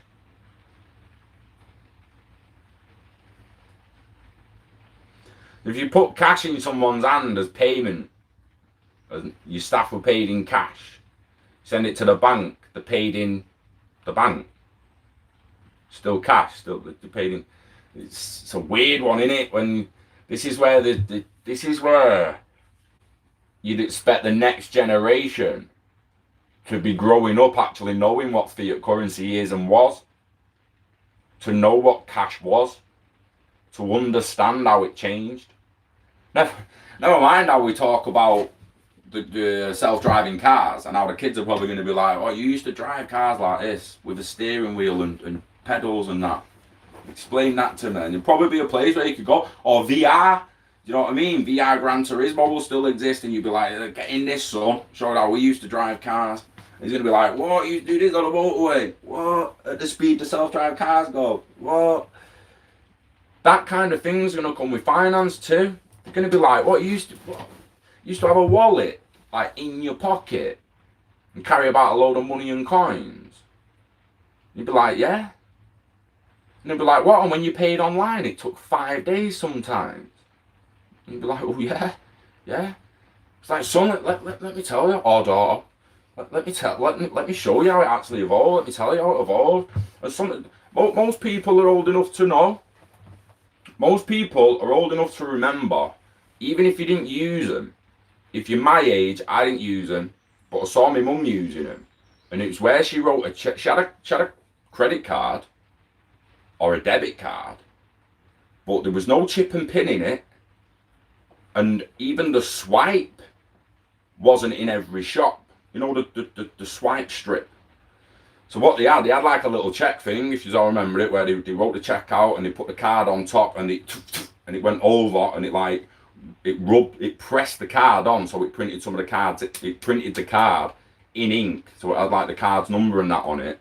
And then when the merchant took that slip into the bank, the settlement started, the payment had started, but the settlement, and there was no real digital connection. When the strip come in, it was the same kind of payment and settlement, but it happened through the automated machine then. Once the machine came in, you had the strip, you slid the strip, you signed the sheet, and it went through almost instantly. And it was a different kind of payment, but the same kind of settlement. So they paid differently. This time you wasn't zooping it, you was with your card through the machine and you signed the receipt. Do you know what I mean? And then the next stage of evolution came chip and pin. You put your card in, you put your pin in, and you boomed it. Now there's contactless.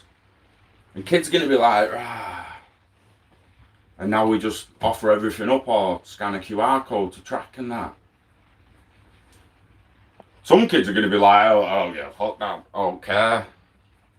But others, it'll proper amazing.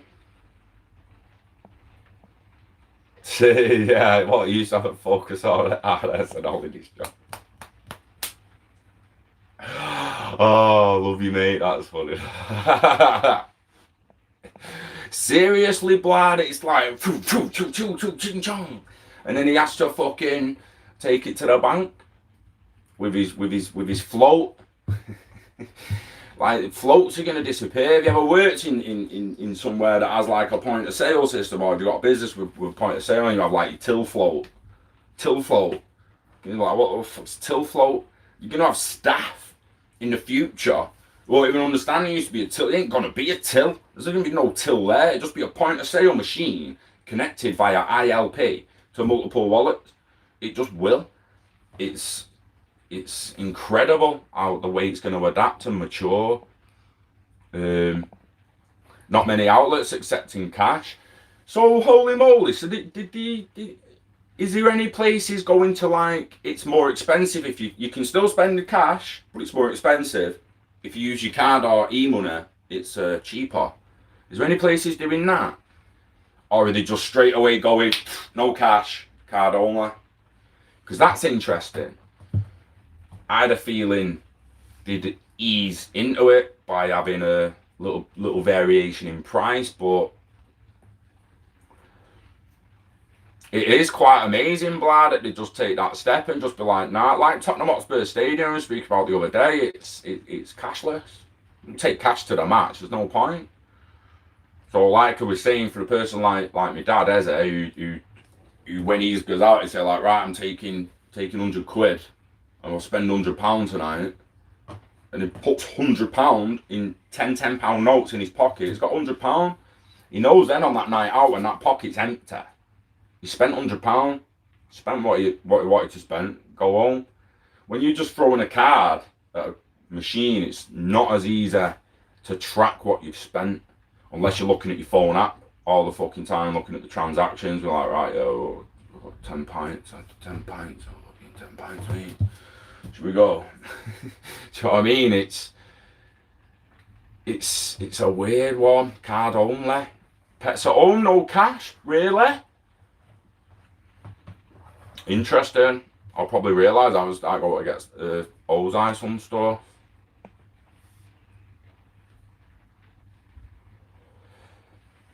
Yeah, exactly, blah. Just like, yo, by the way, cashless. Like, oh, okay. Because that was the thing in the UK. So, is that a government thing behind the scenes, you think? Because in the UK years ago, Cameron come out, is like, what do you want a referendum on? Do you want to go cashless in the UK? Or do you want Brexit and get out of the EU? Which referendum do you want? And we voted Brexit. It was clear then that we wanted out of the EU, otherwise we wouldn't have voted to have a referendum to get out of the EU. The fact it's still fucking going on is a joke. Years ago that was. Fucking, you're talking about 8 years ago, mate. Do you know what I mean? It was literally about 2012 he come out and said it. We're going to have a referendum. Which one do you want? Brexit or cashless? So we chose Brexit. Now have they gone behind the scenes and gone to all the corporations and gone, right, we chose Brexit, we're coming out of Europe, so all the trade shit's going to change. All this is going to change. Right, so just get prepared for it and that. And in the meantime, go cashless for us if you can. Like, is that a behind the scenes little thing he just sold? What would have happened if we'd have voted cashless referendum and gone cashless and we stayed in the EU? All the trade shit stays the same and the UK is already cashless. Is that the elites getting what they want when we've actually threw the spanner in the works, but they're still pushing cashless? People love cash. What's to stop a group of people on Facebook such as creating their own cash system to get off the grid? Right, that's what's being done now, Ollie. So if you imagine you create a currency, you would then need to go to people to show them and to sell them that currency in a way that it's going to be all these new currencies. You imagine, like Vitsvin now, not that he's made a currency, but he's made an app that he needs to go into merchants and say, will you use my app as a point of sale? Right? Will you use my app as a point of sale? We let people pay for stuff in your shop through my app. Right? That allows them to pay with any currency because it's digital. So it means the consumer can just throw anything at that till, that point of sale system, and through the apps and ILP, the merchant's going to get the currency he wants anyway. You can't do that with the cash, handheld cash that you create. So unless it would work in your little society. If you had a little gated community that was load of people living in that community, it's gated, no one else gets in it, no one really goes out of it, you've got shops and everything, merchants, consumers, and it's all done within those walls, then that cash would work perfectly in there. And you'd have your own little economy running. But try and take that cash somewhere else, you'd have to like go to the banks and say, do you accept this as an actual cash? It's a weird one, isn't it? Like you can make your own currency now and just try and get an ILP API, get it added to a few apps, a few exchanges, and you've created a digital currency. It's a lot easier, mate, to do it digitally now. How does cash survive in a world like that? The only argument is losing the system for 6 months to, what's the worst case scenario, 6 years. Like, is that the worst case scenario? We're talking solar flares, we're talking Yellowstone popping. Do you know what I mean? Like, what is it even any? Does people even care then? So you've got solar flare, it's turned off for a bit. The internet goes down for a bit, and eventually they replace capacitors and all that shit, and it comes back up. Whether 9 months later, 9 weeks later, a couple of years later, it comes back up. Yellowstone pops off, mate. Who gives a fuck? You're back to seashells and gold, mate. You're back to seashells, leather, hind scraps off animals, and gold. Like, you legitimately are. Like, let's not fuck about. Then it's like, save your idea until Yellowstone blows up, mate, and then accumulate a load of gold and commodities and get them stored in your own location where you've got access. And the minute you see Yellowstone pop, I mean, you're actually in the States, aren't you? So shit. I mean, we've at least got a good fucking half an hour to a couple of hours before the skies go dark to actually prepare after Yellowstone pops. As long as we see it, as long as we know it's happened, you know, you get fucking Twitter blows up and all that. Yellowstone's gone off, the volcano's erupted, it's happening. All the doomsday preppers around the world are just gonna go boom. You'll see every single fucking person freaking out except for them. They'll be focused as fuck, getting to the spot where they plan to go, getting the people that they plan to take there, getting the materials and supplies that they plan to take with her. Do you know what I mean? At that point, you don't give a fuck about the money, mate. You give a fuck about the food and how you're going to survive. But 2, 3, 4 years later, you try to rebuild humanity and rebuild societies. Bartering's going to come into play again. It's interesting. Is there anything that's really going to ever take the internet out? Is it here to stay? Well, it's been pushed in it, Sean. Way behind the comments again. No, I'm actually not that bad. Only 4 minutes behind them now.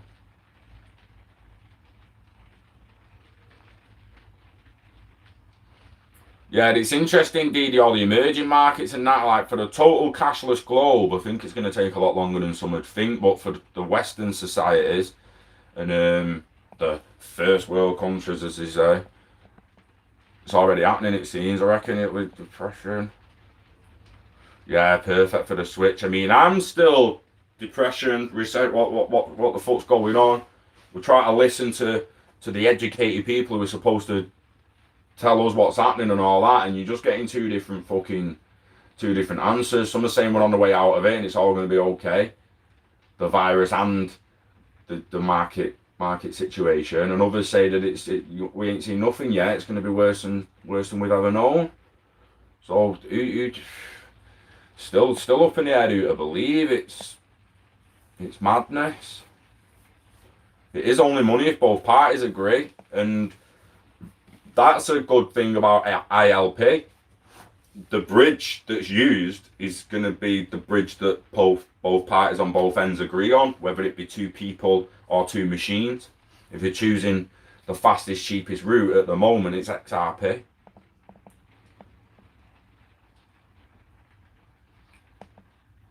So I told the cops of the prostitution. I want to know how they'll track cash while you send it via text message and email. They already do that, boo. They already track cash through text message. So if you've got a NatWest or Halifax app or anything like that in the UK and you send someone money via text, right? What that's doing is when you join that app, you join it on your phone. Your phone's got the number. It tells the app your number. And you join that app and you have your contacts within the app. But you've also got your contacts within your phone whose their apps know who they are. So basically it just goes into the system and Halifax is like, right, Scott Pratt said he wants to pay this guy Kurt tenner at this phone number. Have we got a Kurt who on an app with this phone number? And NatWest's like, yeah, boo, Kurt Barlow, that number is here. All right, put that tenner in his account. Sweet. Don't ask me how it works, but that's how it works. Do you know what I mean? This is why I say to people, our RTGS system in the UK is shit up. Don't sleep on what we've built. And I'm not saying that other people haven't built it. Be interesting to know if someone can send money from New York to California as fast as I can send it from Manchester to London. I know it's nowhere near the same distance, but we're using the same currency and you'd be using the same currency. So it interests me. Can anyone answer that? How long does it take? Morning, James. Morning, anyone else I've missed?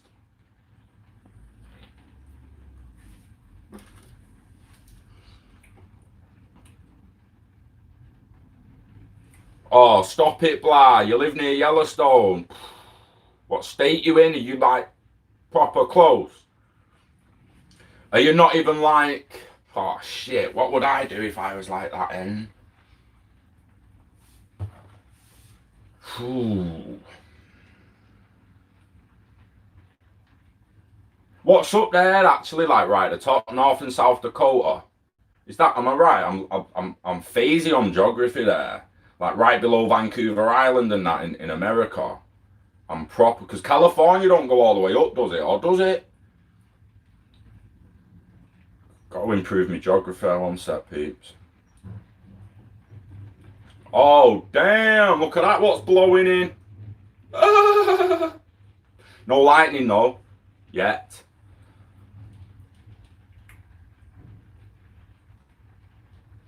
Where's, maps?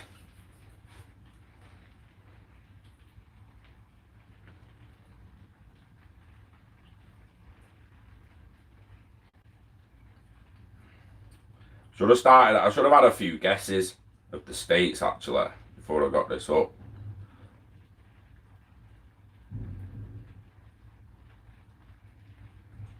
Washington, Oregon, I should have known that. Fuck's sake, Idaho, Montana, Wyoming. North and South Dakota's in the centre, fucking hell, Scott. Nowhere near it, mate. Nowhere near it. I knew there was north though. Minnesota. Wisconsin. Oh, damn. Are you in Oregon or Idaho? Blah. Where are you? Sly. Cheers, mate. Cheers, mate. Love you, mate.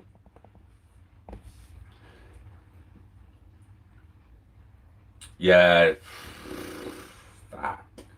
Washington State. I always forget it's up there. It's because Washington DC froze you. Remember, Scott, Nevada, right? Because I'd have been pretty decent with Texas. Yeah, Texas, New Mexico, Arizona, Utah, Nevada, California. I thought California was taller than that, you know. Not gonna lie. It's only halfway up, innit? I thought it went well further than halfway up. Oregon and Washington, interesting. Track drug dealers through text messages, they can track money. Yeah, text messaging tracking is a lot easier than WhatsApp tracking. The encrypted messages is why the police need your phone to open the WhatsApp chats to see the encryption on one of the ends. Do you know what I mean? In between, it's encrypted, unless They need to get it at one of the ends, whereas the text message, that just went through the phone masts and through the phone company. So they legitimately just need to find out your number. Once they've got your number, they just ring the phone company and be like, yo, we want the text messages from this phone. And they've got them all printed out, mate. Or just sent on a fucking pen stick. Morning, Alex.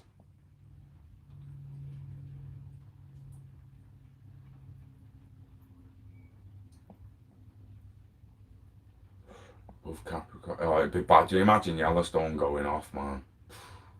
Portugal, tax-free crypto? Apparently so, still.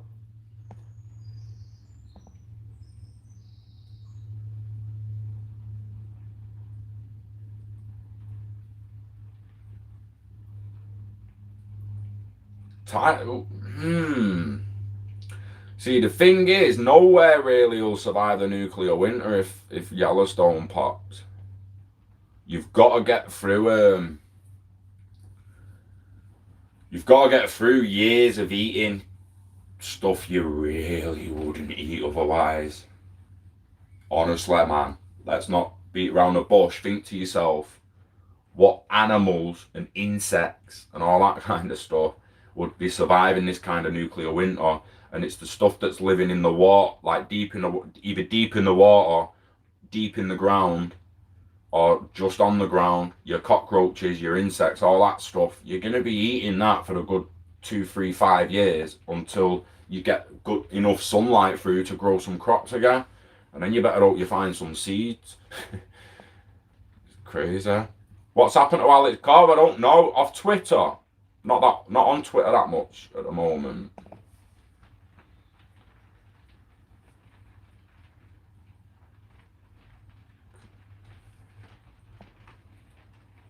Best place in the world, holy moly. Yeah.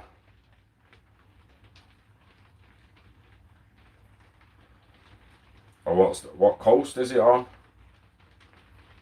Damn, them pictures looking sexy.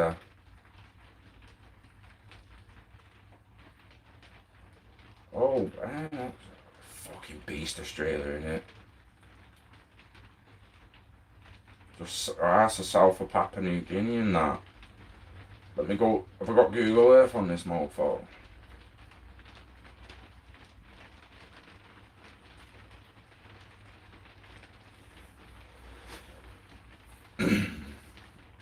So Google what's the safest place from Yellowstone, because it's had a lot of volcanoes recently, hasn't it? Like,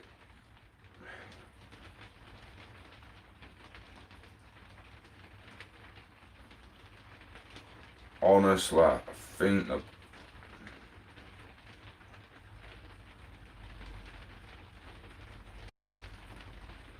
Indian Ocean is likely the last place to go dark.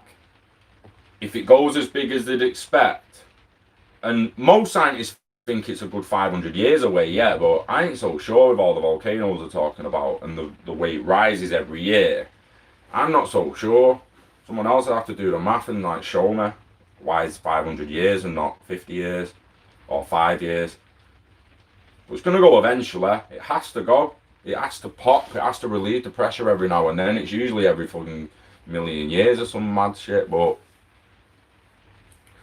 don't think so, DD1. You might get him doing some fishing videos. He's doing a lot of fishing lately and that. So how would you say that? Can that might Cares. Philippe, you have a great day too, mate. Ever played Dig Dug? Nah, Dig Dug. I know we're eating a lot of worms and that though. We will be eating a lot of worms. Because, right, you imagine all the plants. The sunlight goes out. It's all gone dark. There's not that much photosynthesis going on. So all the plants start dying off. But that leaves a lot of biomatter dying and rotting for everything that eats rotting, dying biomatter. Yeah? Insects, mushrooms. It's what you're eating. It's what you're eating. They would survive for a good couple of years just eating the death. And you eat the life that lives on death. That's what you'd have to do. You eat maggots and that. Let's have it right. You survive in the first 2, 3, 5 years on maggots. I mean, you might have the first year sweet. You've got some tins of beans and soups and all that shit. You pop noodles. You might be good for the good 12 months, depending how well you've prepped. But in the end, you're gonna eat the stuff that feeds on death. And you want to start cultivating mushrooms because they'll grow in anything. They will keep the planet alive. The mycelium will keep the planet alive.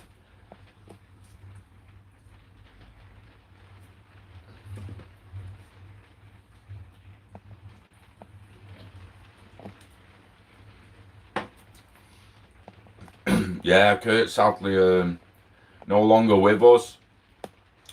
I reckon he'll do something in the end.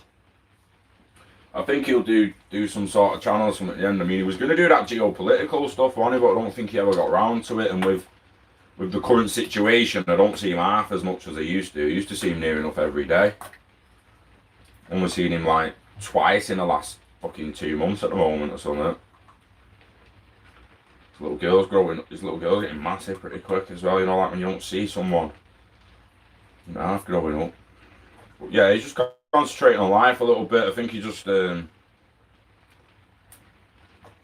be honest, I think he got a little sick of fucking waiting for it to happen. Do you know what I mean? It's kind of like, what more's there to say, mate? Do a video on what? Now I know there's a lot of stuff in the economy he could do a video on, but regarding crypto, still waiting, aren't we? Still waiting for a lot of the stuff we've already talked about. We're still waiting for the new reserve currency to be implemented. We hopefully find out something towards the back end of this year in the IMF review, when they review the basket. We're still waiting for the globalization and a level playing field to play out, and for us to actually see some progress and prosperity appearing from the new system. Once that day comes, mate, there'll be loads of content to make and loads of stuff to do, and everything will be popping off, won't it? But at the moment, it's a little bit speculation. I just love coming on and engaging with you, me. I'm not gonna lie. I love just doing this, me. I'm just talking about whatever I feel like talking about that feel you might be interested in or that I'm interested in. And then we just have a little chinwag after that like this. I love it. I love it. Big party in 2021. Almost defo. And don't forget, like, stay tuned. Peeps in the UK in September, stay tuned around for the DLT Con news. I will be delivering confirmation on the date of that very, very soon.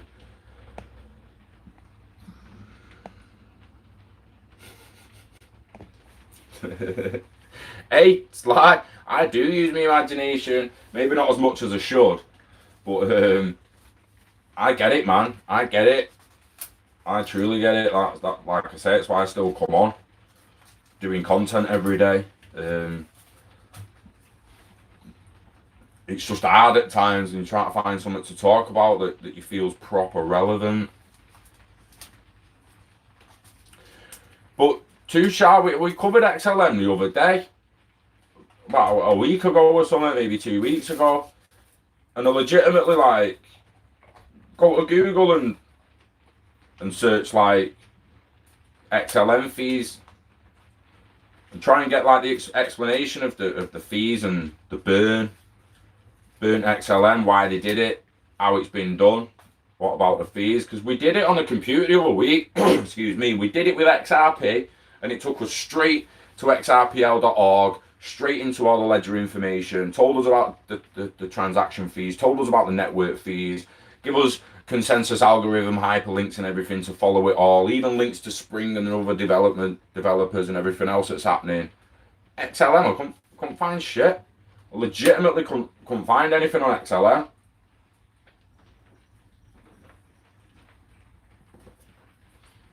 So on one hand, it makes me really not want to cover it and chase it down, because like, if you can't make it easy to find, I don't want to find it, mate. It should be easy to find information. We're not talking conspiracies here. We're talking information about a ledger and a network and how it works and how and why the burn's done and what are the fees and stuff. It shouldn't be hard to find that information. So on one hand, it makes me just be like, nah, can't be bothered. And on the other hand, maybe I should be for that reason.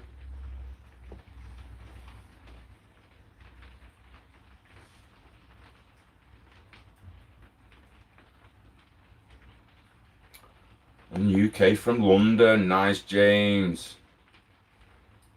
We should be doing a DLT con down in London soon. We'll keep you posted. Morning, Eco Africa.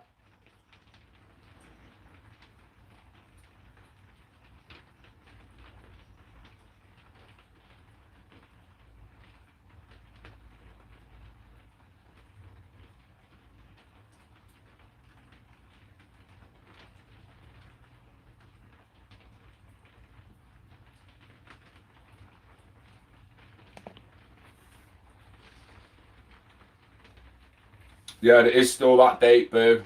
Like I say, I will be giving everyone confirmation very soon, as I know people still feel like it's up in the air. Even though September seems very far away at the moment, make no mistake, it will come. It will come very, very soon. It'll be here before we know it. I mean, May and June, April, May, June, boom, see ya. Halfway through June, it's like, what's going on? Seems like the only other day I was like actually thinking about going to Scotland on the 25th of June. And it's the 25th soon, it's fucking next week. Do you know what I mean? It's like, shit, am I even allowed to go to Scotland yet? Seen people drive to Wales and get arrested. Gonna have to check the rules before they actually leave. Might just have to change it to Dartmoor and go down south. So if anyone can get across the... In fact, would more people come? Anyone interested in a camp out, like a bit of wild camping, south of England, Dartmoor? Lot less expense than go to Scotland. We could maybe meet at Stonehenge and then drive over to Dartmoor.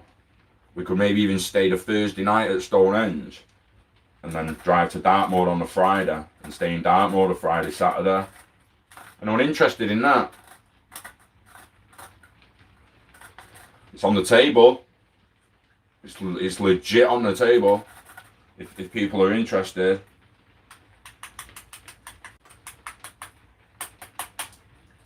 Twitter inbox me. Find me on WhatsApp. Facebook inbox. Because we've got like Danny Britton. He was coming to Scotland, but lives down in Bristol, so I might as well go down to him. He just drives an hour over to Stonehenge. Meet Stonehenge. Excuse me. And then, what's it from Stonehenge to Dartmoor? It's only going to be an hour or two, that, isn't it? It's like going Manchester to Liverpool, that. Waiting for the Great Reset. Aren't we all, mate? Aren't we all? Visit Cardiff. I went to Cardiff Millennium Stadium when Liverpool beat us. I can't remember what cup it was now. I was devastated. I just forgot the whole thing. You know, like repressed memory, that. That's like a proper repressed memory. I can remember the stadium. I can remember going and getting there. But from the start of the match to getting home, the beer and the devastation and the negative emotion, it's just made it a repressed memory. But yeah, was it the Carling Cup? I can't even remember what it was. Carling Cup final, 2001. I can't remember when it was, mate. 2001, 2002. It was the last away game I ever went to. Last time I ever went away. I was like, I'm not going on a coach again. All the way to a fucking stadium to watch us get beat. No, nah, I'm not doing it. 5 years later, I stopped going to Old Trafford as well. I was like, oh, they could get fucked.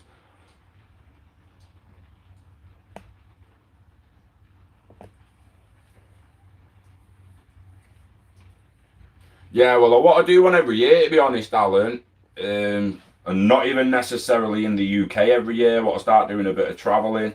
every now and then, just for a week or two, if not a little longer. I'll see how that starts going. Like I said yesterday, I'd like to visit a few places, go on a safari, visit Cambodia, visit Sri Lanka. I'd like to wild camp in Norway.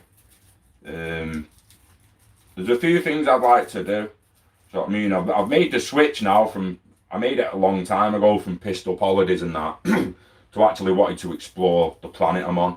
And yeah, I want to get back to the absolute, and I've seen fuck all. Do you know what I mean? What do you see, Scott? Well, from 18 to fucking 26 inside a pub, mate. Yeah. What a dick. Can't dwell on the past though. Fuck that. It's what sends you down. It's what keeps you down. Got plenty of time. People live till 100. It's only 36. We've got time yet, guys. To keep telling yourself you're living till 100. Tell your head you're living to 100. We're going to 100. Unless someone else puts us out first. We ain't dying of old age until we're 100. Get that in your head. Hey, Bob. Hi, Bob.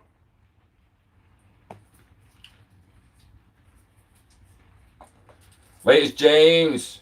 No slacking, keep stacking. Love that. Love that.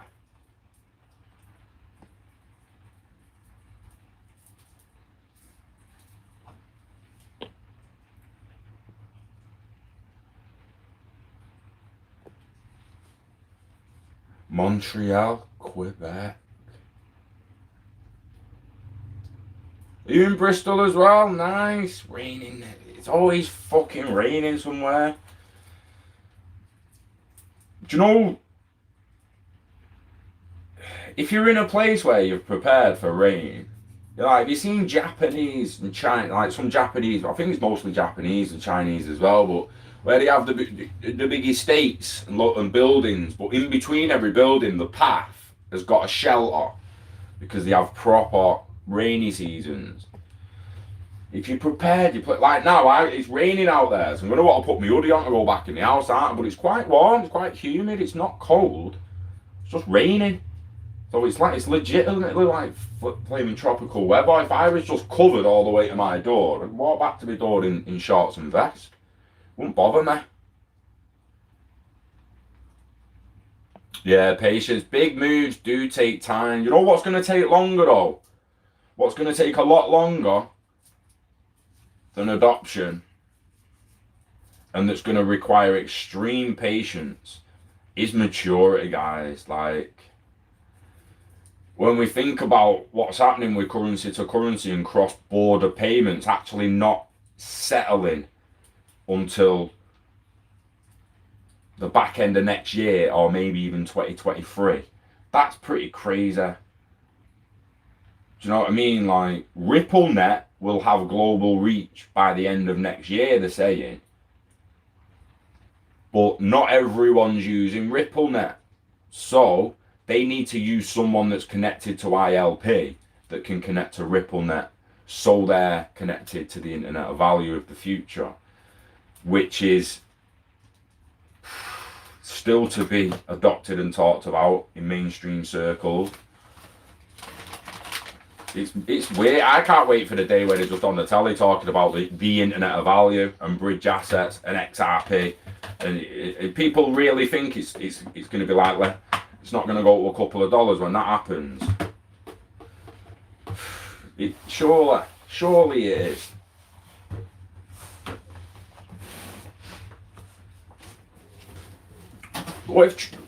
Can you imagine right now? Let's speculate on this. Imagine right now Trump woke up. I know it's fucking 5 in the morning or some shit for him, 4 in the morning, maybe even 3 in the morning. But imagine he just woke up now and he just thought, leans over and gets a sip of water, like, I just had a dream that we can actually do it faster than they all thought. Fuck it, I'm telling everyone. And just goes on Twitter and just says, from 2022 onwards, for all international trade, America will be using XRP as a bridge asset and interledger protocol for the interoperability of networks. And puts his phone down and goes back to sleep. What would that do? What would happen on Twitter if he dropped that tweet? Like, what do people think what reaction do people think that'd get?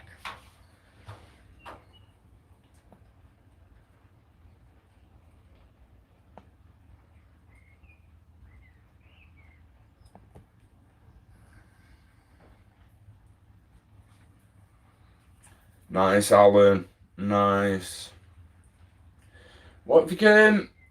I got a new passport the other month. Well, yeah, not long ago, and it come back like the EU one, the fucking red one, and now Boris has got a blue one. The bastard. I want a blue one. Might send it back. So you better put a blue back on that, lad.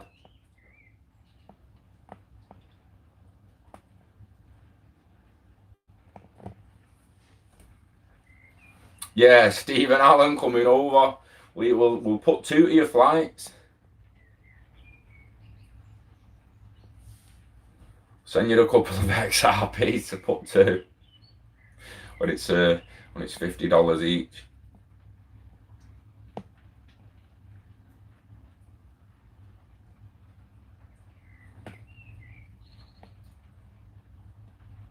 Steve Wilkinson. Big up yourself. What you saying there, Boo? You want a bit of land in Scotland? Stop it. Where? We can go and build a hut on it for the apocalypse. I'm actually not joking there. Can we go and build a bug out spot on it? It's like the plan D. It could be plan D. We've got plan A's Dove Stones. Plan B, we need to go a little bit further out, would be the Peak District.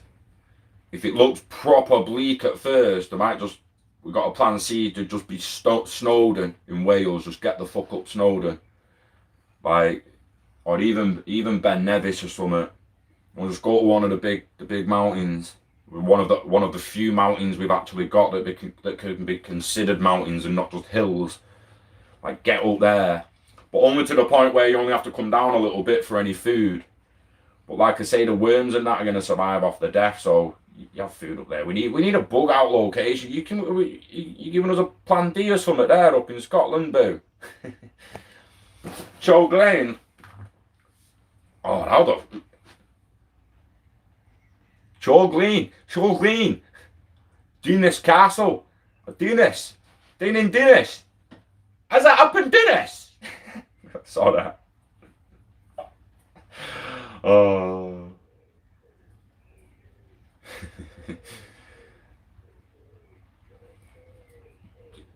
Right. You got 1 square foot. We'll build a right.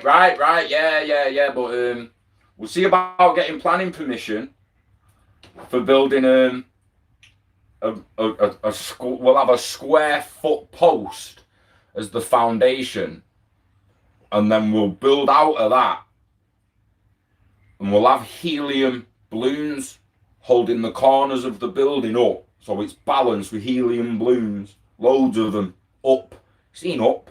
Everyone's seen up. Do that. Or fuck the neighbours. What was it medieval? Was it medieval? It took what was the houses?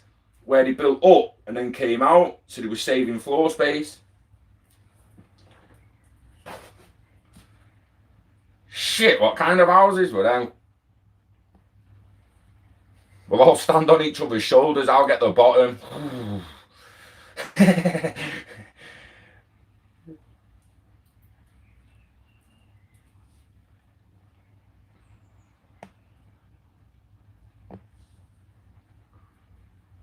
By the plot next door, make me a lord.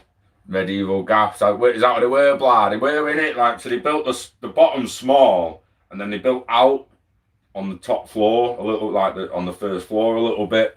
So the top of the house was bigger than the bottom of the house. So it was to save floor space. You had like a little covered area below, just below your first floor outside your house. Right, I actually want to see where this place is, because I don't know where the fuck that is. Cheo Glen. Chill Glean. Chill Glean. I can't fucking say that.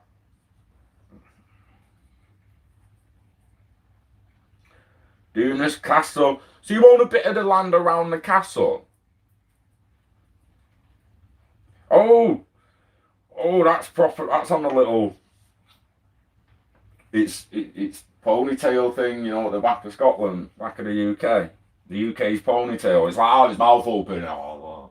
It's like a little dragon, baby dragon with no wing. Well, in fact, Wales would be its wings, wouldn't it? Folded up. Cornwall being its tail. That's on its fucking. How much is the castle? Put 2. Let's put 2. All the community put in 2. We'll buy the fucking castle. Fuck it. Take it down and rebuild it in Spain.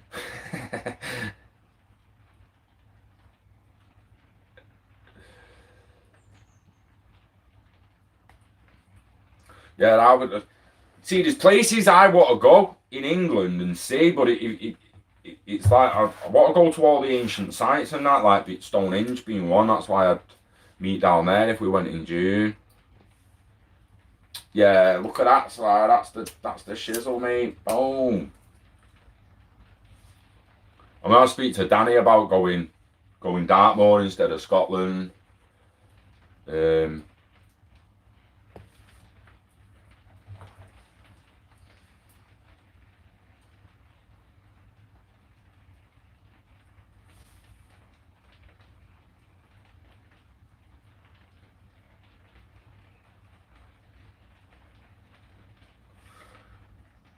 So how did you get that bit of land then, boo? I want some.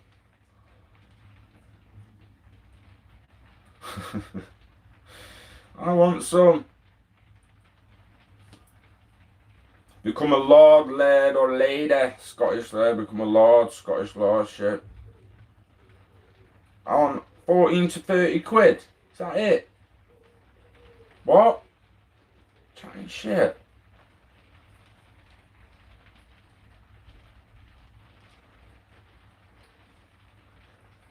Help restore Dunan's Castle into a public building for events and occasions of accommodation for you to stay as lord, laird or lady. Include your own plot of land. Allows you to use a decorative title lord or lady of Dunan's Castle or Shilgleen. Shilgleen? Shilgleen! Shilgleen! Shilgleen! Shilgleen! Shilgleen! So. Oh, stop it. Yeah, it's lairship for sales. Like, what the hell's going on here? Buy the title. See how much it is. Put it in the fucking cart. Decorative titles. Decorative title and your very own square foot of Dunan's Castle. The castle package. 999 GBP. For the title alone and no land, it's £24. Decorative title of laird and lady of Shilgleen is £44. Decorative title of Dunan's Castle with a slate is £39. Decorative title of the castle with a stone, and you've got a stone there or some shit, I don't know, 72 quid. Marble, 130 quid. Upgrade your title for 9. The family package, interesting. Premium deeds of entitlement, £19. Get me some of them premium deeds of entitlement. The fuck is that shit? Is this the modern equivalent of sucking Scotland's cock? Like what the lords used to do back in the day to the king? Yes, crypto error. Oh, Japanese castles. Oh, I love Japanese. I love Japanese gold.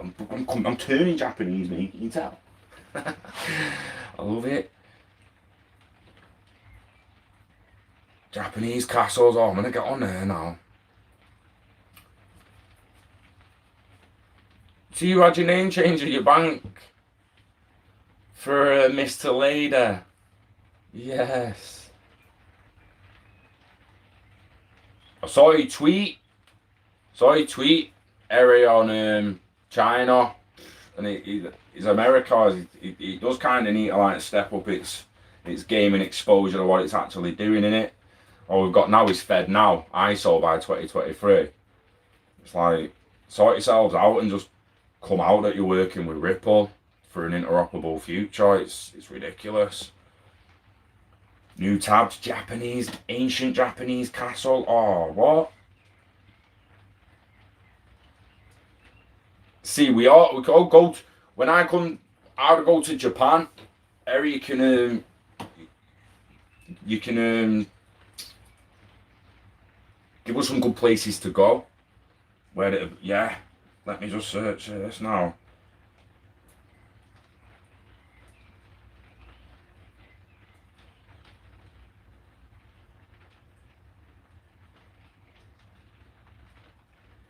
Inuyama Castle is often claimed without any historical justification as the oldest castle in Japan. However, Inuyama Castle is one of 12 castles to retain its Edo period donjon.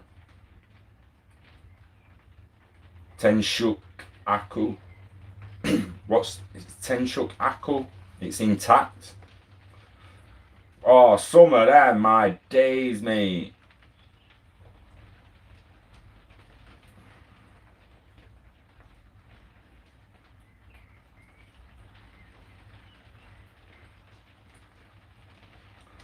Look at that. Look at that. Mate. What?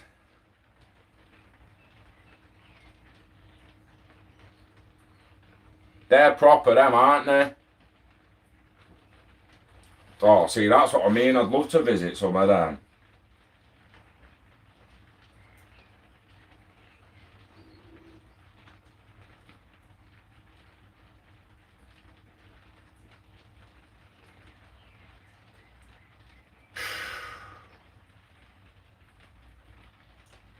Love to build something like that. What a like little Zen Buddhist hotspot in the Peak District. I'd like to buy some land in the Peak District and build a proper Zen retreat, like a yoga, Buddhist, Tai Chi, Qigong, just a relaxation retreat, standard masseuse, sports therapy. Wouldn't mind having a little building like that there. Absolutely love it. Oh, area I can see. Just only looking. Oh, I mean, look at the way that's built.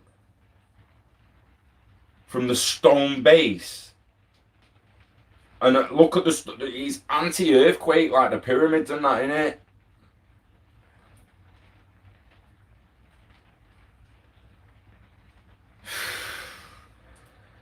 Them rocks being so differently formed like that and so tightly packed with other little rocks in between, that it makes it earthquake proof.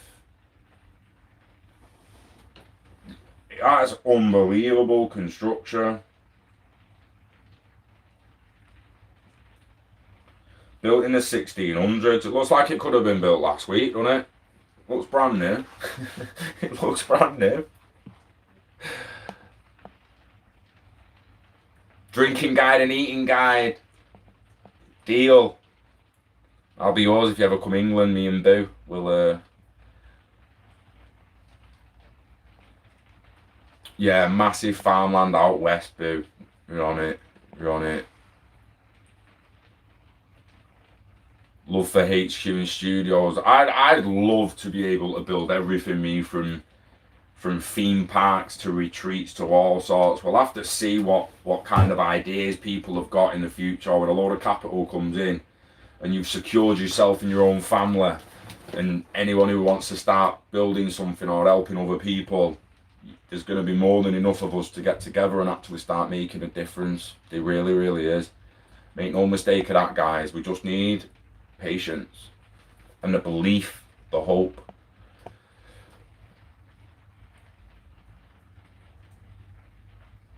It is anti-earthquake, lad. It's crazy, isn't it? Like, to know that. And when you look at them buildings compared to what they'll build now, what do you think? Like, what happened, mate? What happened when we went from epic buildings from ancient times? Never mind just 200, 300, 400 years ago, but ancient. The pyramids, Easter Island, all the places in Peru, Venezuela, the Amazon, even China, Japan, Europe. There's ancient buildings all over the gaff that was built in such a way they've lasted centuries, if not millennia. Like, what? Göbekli Tepe? Like, what the hell was that? 12,000 years ago they built in this epic structure and then buried it. Why? Did they know the flood was coming? Did they know the flood was coming? It's, do you know what's sad? Blah. When you're in the building trade, what's really, really sad is when you've worked in these apartments and stuff is you see how bad they're getting. You see that the standards are dropping in the construction, but the prices aren't. So they get cheaper to make and the shit, but the prices still go up. It don't make sense. It just doesn't make sense. Now, these concrete printed 3D houses are a different beast entirely. Different beast entirely. There's people coming, this is what I mean. There's people coming out in the finance industry that want to change finance, make it really, really cheap. There's people coming out in the construction industry that want to change that. There's you got the likes of Elon Musk with your clean energy and your electric power and your solar power. It all seems to be being attacked on it from different angles. We have to stay positive. We have to stay positive. Just leave the Lambo and Barrow now. We're not going to be that rich. Never are we going to be that rich that we can just abandon a Lambo.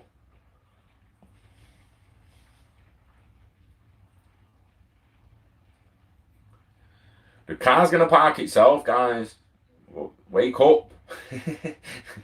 The car's going to park itself. Go park itself, mate. Before you even come out your house in the future, you're going to push the button, and the button's going to be come to me, like come to the spot. Come to the spot. And you probably have to set your spot, either on your phone in the end, you'll set your spot outside your house, just at your front door. And when you're about to leave your house to go somewhere, you'll push the button, the car's going to drive out the garage or whatever. It's all going to be interoperable, so the garage knows the button's been pushed. Garage knows it's got to open because the car wants to come out. Car just turns itself on, comes out, it knows it's picking you up at the front door. Garage shuts itself, turns the alarm back on, you're out the front door in the car and you're like, yo, take me to Barry's. Put Netflix on, I want to finish Lock and Key off. You know what I mean? The Order Season 2's out today. See the geek in me then. See the geek guy proper was like, oh, I'll get to the house. Right, ending the stream later. Fucking geek. What a geek.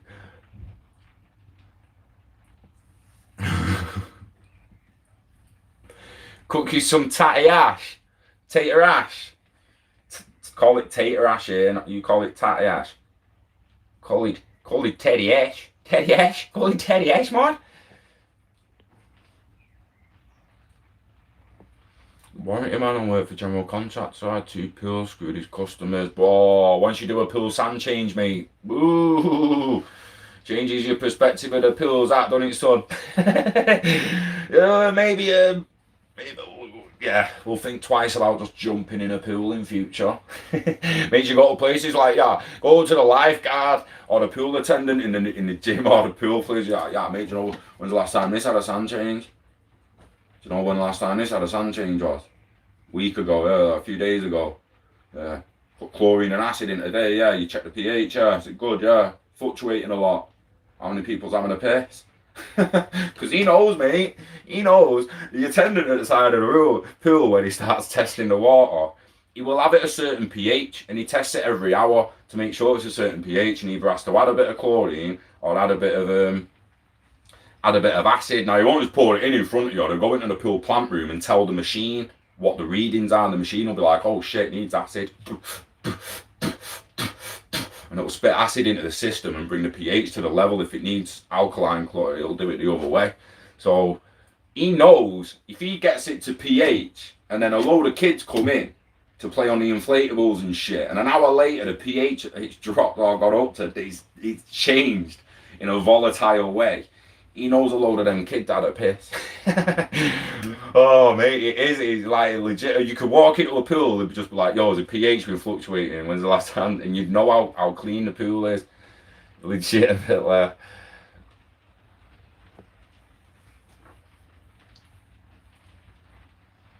Do you know what interests me, holy moly? What happens to the cars? Like I've said, I'll happily take my Fiesta to Ford and have them take the engine out and put an electric one in. I'll have it converted tomorrow, mate. As long as it can be conveniently recharged and stuff, I'll have it done tomorrow, and the fuel's a similar price or cheaper. I'll have it done tomorrow. So why is it not being done? If that can't be done and you can't convert all current cars, what happens to the old cars? They just come off the road. They just have to wait until they're all dead, or do they force them off the road and say you can't use that car anymore? By 2030 you can't use petrol. By 2025 you can't use petrol. It's like, what are they gonna say? How are they gonna do it? I can imagine the cars we drive now in a stadium, destruction derby style, retrofitted, so they're actually a remote control fucking car now and not a normal car. It's all fucking been changed, and it's driven remotely by anyone in the world who's connected to his VR set, and that car can be raced destruction derby style, and there's no driver in the car to get damaged. They could be like boom, ramming each other to death, but not death because the driver's not there. The stadium's actually in New York City, with thousands of people in the stadium watching, thousands of people at home watching on VR, and the drivers are actually in their own fucking games room driving it in VR. Appreciate that. I appreciate you watching and your donation, so thank you very much. And yeah, holy moly, I've got a Fiesta, and what? Fiestas are legit, mate. Why do cars go 250 mile an hour now? Why is there a car that goes 250 mile an hour? Do they not realise that's a fucking bullet? It's a 2-ton bullet, or a ton bullet, or half a ton bullet. Like, what are you doing? Why, mate? Do you know? Has anyone told them the speed limits of the road? Like the Volkswagen and Bugatti and all that. Do they know the speed limits of the road? Why are they making a car that goes 250? Why am I seeing a guy in his Audi going up the M1 at 200 mile an hour? Why is that even possible? Why is his car not turning around to him going, look, I'm not being funny, mate, but you're not allowed to speed on this road or any other road, so take your foot off the fucking gas. I've got it from here. Cheeky bastard. Speeding. You could kill someone. Not bad. It's like, why we're not, when you get in your car, you've not got to hold your steering wheel with your thumbs on the thumbprint, so it's your thumb. You get a facial recognition scanner scanning your face.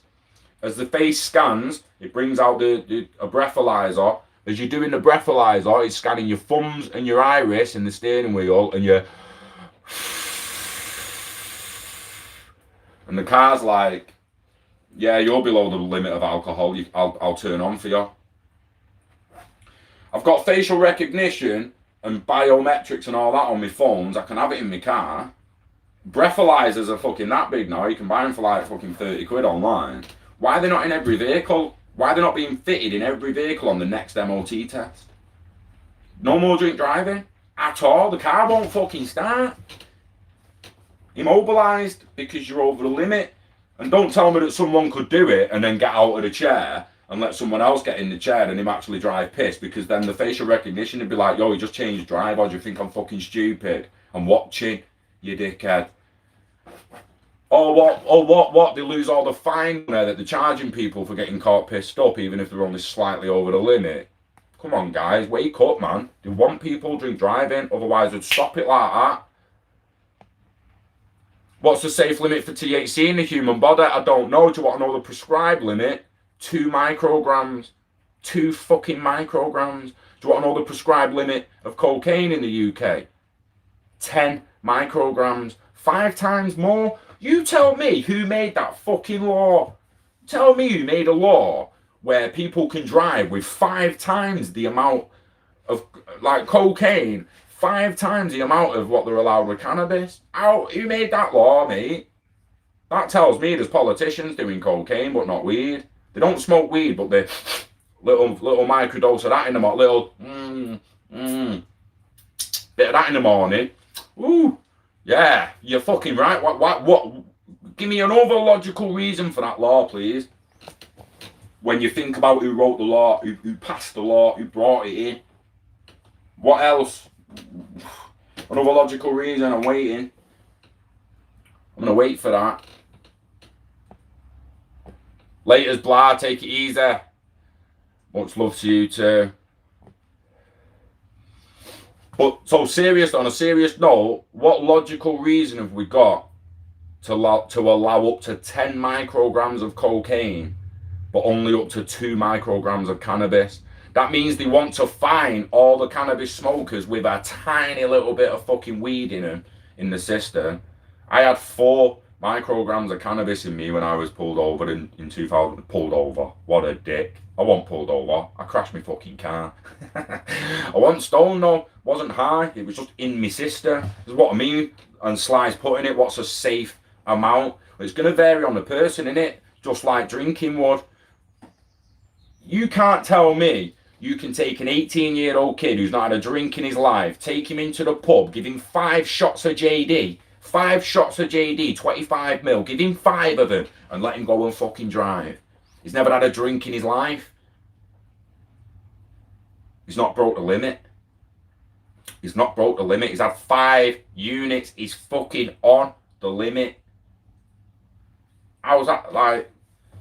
Yeah, you've got a guy who's a big beer monster who's drank for 15 years. He's going to walk in the pub and he's just going to boom, boom, boom, sink them 5 like that, barely feel it, and go out and drive at the limit. They're both at the limit, but I promise you the 18-year-old kid's going to be pissed. It's the first time he's ever drunk, and he's under the limit. It's fucking crazy.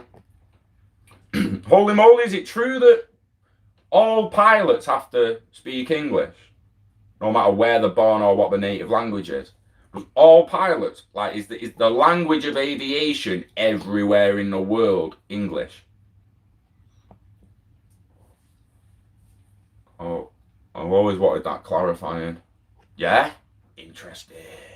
Kind of knew, but I didn't know. Now a pilot's told me. No. Do you know what I mean? Like, I knew it was legit, but I just had to hear it from a pilot. Sick.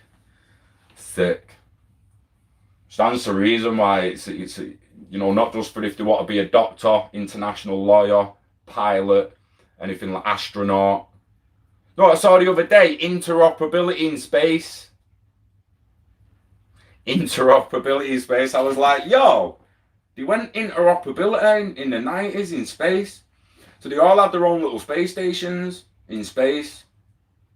And in the 90s, they sent up the first module of the ISS, the International Space Station, which is a joint effort. So the interoperability is the hatch. It didn't matter what space agency built a pod from then onwards. The ISS had a certain type of hatch that every other pod and unit also had. So every other pod and unit built from then forward was interoperable and could be attached to the ISS. There's fucking interoperability everywhere, mate. It's crazy, isn't it? Yeah, they can't test for heroin, so it's unfair. I think, like, who thinks a chemical number given by a machine is better than a visible, practical, and physical intoxication test? Walk the line, count to 20, like, count to 20 in seconds, so you gauge the speed they're doing it. Walk the line straight with your arms out and looking up, do you know what I mean, and walk in a straight line. All these things they used to do before these machines came out, and then once the machines came out, they just went, oh, well, that's the fucking number, and if you're over it, we fine you. Oh, but I don't feel drunk. I don't give a shit, son. You're over the limit, but I'm not even stoned. You know, I don't give a shit, son. You're over the limit. Intoxication tests should have stayed. They should have just got better. They should have done. It should be, in my opinion, intoxication tests are a better judge of if a person's intoxicated than, yeah, you drank 5 units. Like, what the hell?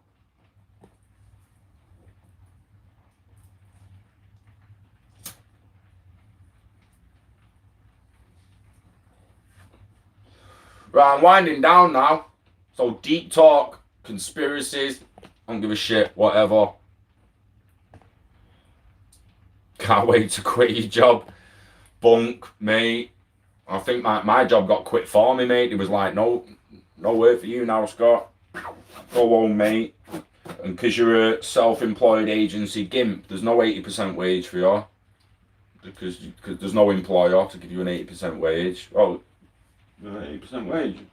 Anyone? You only got 80%. Everyone else is getting it. No. Bullshit, mate. Bullshit. But, give a fuck. Woke up this morning. That can't keep me down. Some people didn't wake up, man. Some people didn't wake up today. As bad as you feel you've got it and as shit as your life might be today, some people didn't wake up. I got to wake up. Got to see the sky again, even though it's raining. Got to hear the birds again this morning. Got to smoke another dude. Got to continue living my life. Money worries fucking the last of it.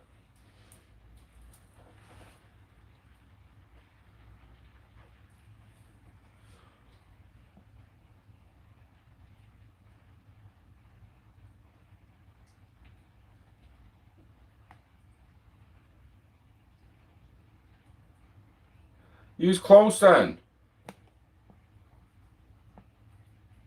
Use close, Stephen Holy Mola. Like, you possibly even know what each other look like if you saw each other, but you just, like, don't know each other by name. That's a bit crazy. Because you would imagine pilots going all over the gaff, like, see pilots all the time, like, you alright, mate? You know, like on site, you know, a guy off site, you don't know his fucking name and that. He's just, mate, you alright, mate? You alright, pal? Just a polite way of, like, saying hello, mate, pal, lad, you alright, lad? You alright, pal? Weird that when you consider that pilots could do that as well and not really know each other's names and then meet online and be like, yo, you're fucking, you fly the thingy, innit? I'm fucking hell, man. No way to know you that. Crazy. I was outside, can't remember his name now, I was outside Piccadilly Gardens the other year and some guy just come up to me and was like, Scott, look for crypto. I was like, fuck off, mate. No, stop it. And he's like, yeah, fucking look, I'm picturing that. It's on WhatsApp right back in the day. That was quality.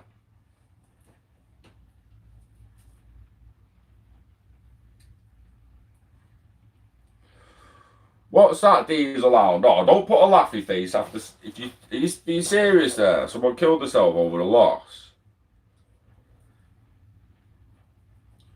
Like, is this one of the? Tell me this is not one of them stories where the kids like. The dad's like, do what you want with your fucking little investment off your gran, and he fucking puts it in that and it ends up ballooning and he puts it in something else and it fucking bombs. Or what the fuck's that? Is that? Oh, don't laugh at that, mate. It's hard, that. It's hardcore. That could have been a family member of yours and shit. Oh, fuck. 2 epic losses, that. I just lost the fucking money. Lost the son? Or daughter? Well, you said himself. Damn.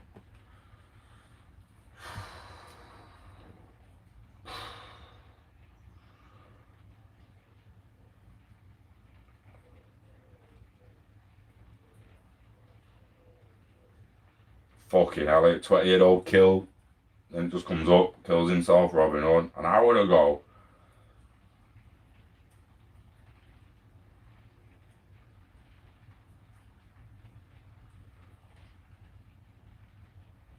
Alexander Kearns.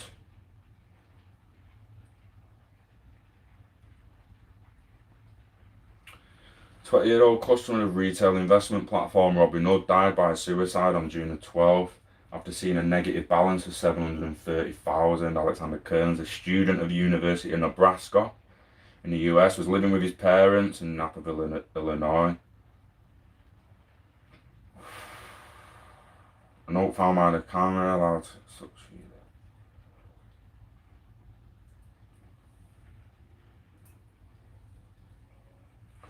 In a note found by the family, Kearns wondered how he had been allowed to get such huge leverage.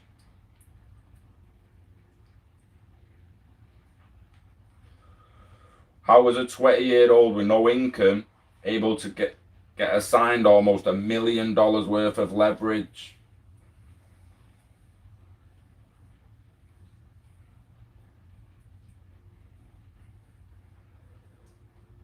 Oh, man.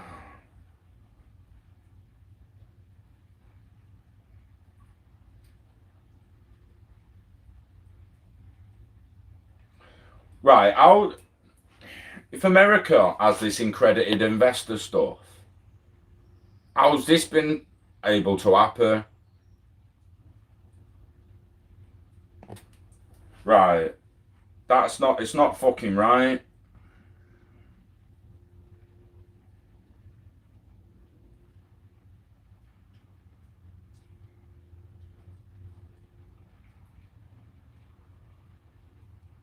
Accredited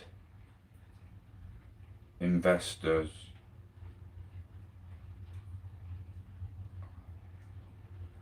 America.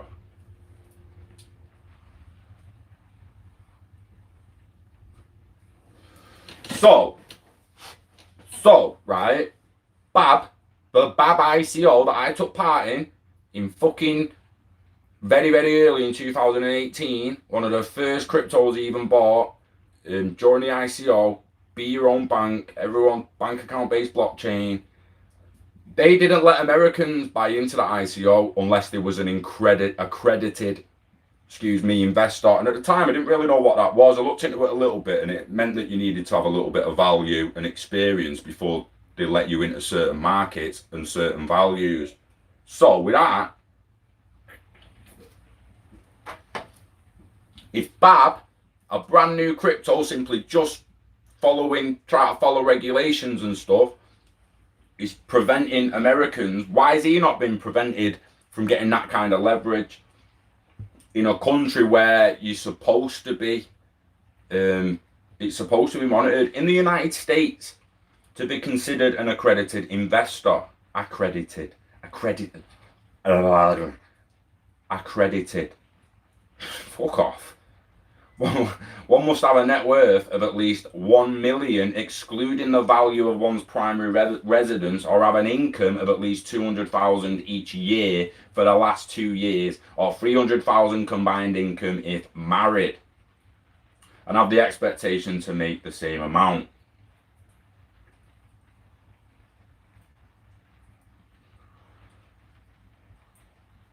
So any exchange like Robinhood working in America, why are they not monitoring that a little bit better? How's he managed to go 750k down? What, like, your account gets closed, surely? Like, how's do you know what I mean? I don't know, Scott. I actually don't know, mate, how many days in a row it's actually been. I've not done a pre-recorded video for a while, though, have I? I'll have to get back on them if the revenue drops. I'll have to throw a few out every now and then if the revenue starts dropping, just to pull the... Because some people only want to sit there for 10, 15 minutes and get like the... What I should be doing is taking these videos now and re-editing all the information that's in the title. So what everything in this video that was about basically what the title's about, I should reintroduce it in a smaller edited video. But it's finding the time. And if you know anyone who wants to edit videos or be any kind of filmmaker, editor, who would like to do something like that on the side, right? Can't pay them, but we'll give them attention, we'll give them credit for doing it. And they can also use it to build a portfolio and say, I did these edits, I made these videos for this guy, blah, blah, blah, and boost a little bit of portfolio. Obviously, you're looking at young people in university and school and stuff, but if they're capable of editing and they've got the software to do it and the time to do it, we're up for team building, man, and there will be a position there for them in the end. Make no mistake, a paid position, as well as, like I say, building their own brand and portfolio on the side.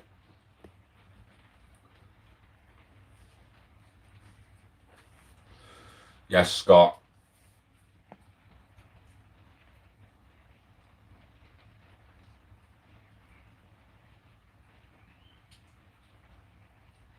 When IPO, no idea, holy moly. Exactly, boo. It should have only liquidated what he had. So why is it showing minus 730k? Like, what? It don't really... It's not making much sense to me, that. And a fucking kid's took his own life because of it. It's fucking hanging. Hanging. And this is why right, this is the be all and end all of it here now, and this is where the mud hits the shit, because the kind of courses that I'm planning to do are not the type of courses where I'm going to teach it a trade, I'm going to teach it a run away like that and do a load of trading at leverage and this and that and probably lose all your fucking money. No, I'm teaching people about the system and how financial systems changing, where it, like saying before about teaching the kids where it's come from and where we're moving into, all the new value that's going to be coming out through gaming and all that, how to actually invest and just sit on the investment a little bit, willing to go down while you learn to trade on really, really small amounts. The game's patience and happiness. It's not fucking overnight riches. It's not the game. That ain't the game. Game's not overnight riches, and anyone chasing that, they're gonna crash. You will fall flat on your face in the end. So that's why I want to do courses. People in the community are gonna attack me. End of this year, early next year, when I start rolling them out, they're gonna be like, well, they don't even trade. Why is he doing fucking investment courses and this and that? It's like, well, because I do invest and I do courses and I understand where it's going and I understand kids need fucking help and direction and a little attention putting on him, so they know that kid felt alone to the point where they couldn't even tell anyone what had happened. Kind of goes, right, I want to tell a little story here now about how fucked up I was back in the day and how twisted and shit my head was, to a point where I couldn't even tell people what had happened when it happened. I took a Rambo knife on the street, a 13-inch Rambo knife on the street to simply scare someone. Just to threaten him. Yeah, you big dick. I was drunk. I was pissed. Knobhead. No excuse for it. Absolute prick. Changed. Not that person anymore. Probably should have gone jail, but didn't. Was lucky. Right? I went out with that fucking knife. Yes, John. Got caught with it. Got arrested. Had to come home the next day. And I'm thinking, how the fuck do I tell my mum? I took that out like to fucking scare someone and shit. What a dick. I was like 21, 22 at the time. I was fucking man. On my way to depression. It's like, what the fuck? You're gone, you're in your room, you're on your own. You're like, I can't fucking do it. Next thing, you find yourself writing a letter. Luckily, my letter, I didn't feel the need to fucking put myself out at the same time. But I had to write my mum a letter to tell her like what had happened, because I physically couldn't go down and say it to her. And then put it on the thing and fucked off out. It's like ring me when you've read it kind of thing. And then went home and I was fucking broken, mate. This kid has been in on his own and felt 10 times fucking worse than I did that day. 100 times, million times worse. There's no number for how much worse he must have felt to do that. And again, how was it even possible? How was minus 730k possible on a leverage account? Where's the liquidation? Robin Hood. Do you know what I mean? That's devastated.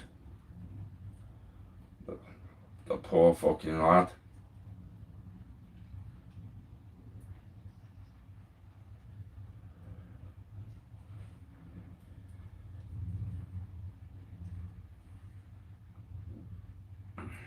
All of us on Robinhood are deeply saddened to hear this terrible news. We reached out to share our condolences with the family over the weekend. Robinhood has not shared Kern's account details due to privacy concerns. What is privacy? What is security? I keep saying this. Is that right? That not shared it with who? Not shared it with anyone. Not shared it with the police. Not shared it with a family. Or just not shared it with the public. Bit vague, that. A tweet by Brewster on Twitter confirms that the company reached out. Tweet included a screenshot of Robinhood app from Kern's phone, which showed a massive negative balance. Robinhood is a commission-free trading app, which is gaining popularity above millennial investors. Robinhood added 3 million new accounts to its platform in the first quarter of 2020. 3 million new accounts in the first quarter of this year.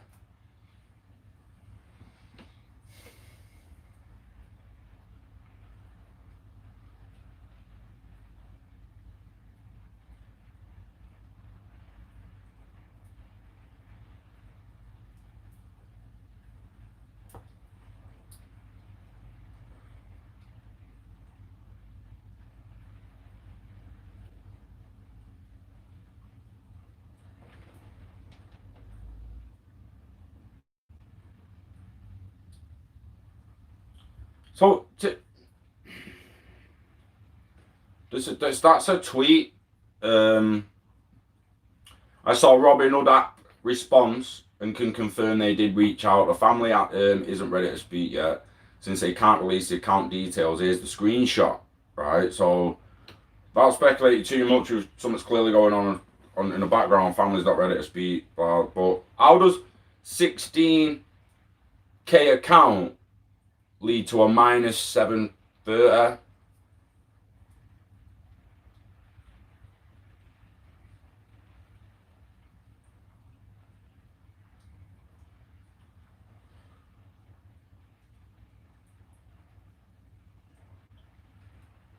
Why is that not just? Why was it not just a 16K loss? Why were it just liquidated at whatever? I don't understand that. Can't join outside the so states only as well. Robin would just trash. It would probably go after the fellow.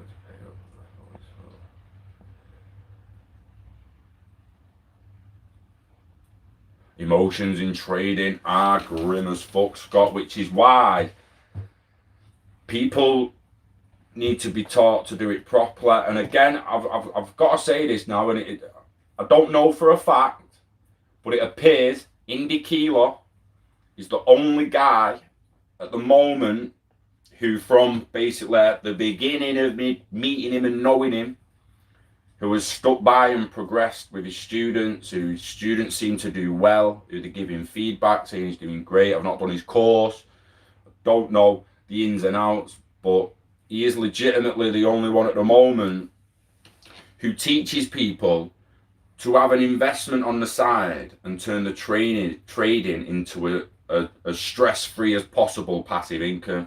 So you're starting with the small pots that you're building up, and you've got your bigger pots protected over there. It's not in the fucking trades.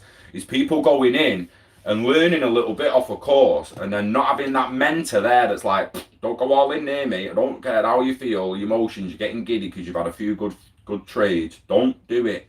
Build the small account up, slice off the top of it, moving on to the side, and then do what you want with what you take off the top. They need to be taught properly. They need to be taught what's gambling. They need to be taught what's trading, what's long-term investing. And then they'll move on to indicators and learning their own strategy in their own time with patience, because they know they've got a long-term investment looking after them. And they won't just be trading cryptos and all that. Other people have different forms of investing. Like I've said, investing in games, investing in movie creation. You could want to be a gardener. Well, invest in it and start planting some shit. It's the kids of tomorrow are going to need teaching what value actually means in the new world. It's like the scrapyard's called the scrapyard. It's not the scrapyard. Don't talk about it like it's a bin. The scrapyard. It's a value yard where people go and sell items and metal. It's not a scrapyard. It's someone's scrap, don't get me wrong, but it's another guy's value. People throw copper away. They throw copper away. Like, to go more expensive than copper in metal, you go to precious metals. People throw it away. Like, it's worth more than gold-plated jewellery, for fuck's sake. Because it is gold-plated jewellery. Cannabis stocks. You know what? The next generation's going to be all over that. And most of the current generations are going to miss out because they're waiting for some sort of confirmation and that it's going to go across the board. There's still people that deny it's going to ever be legalized the way it is in other places in the UK and that, and they just don't believe them. It's just a matter of time.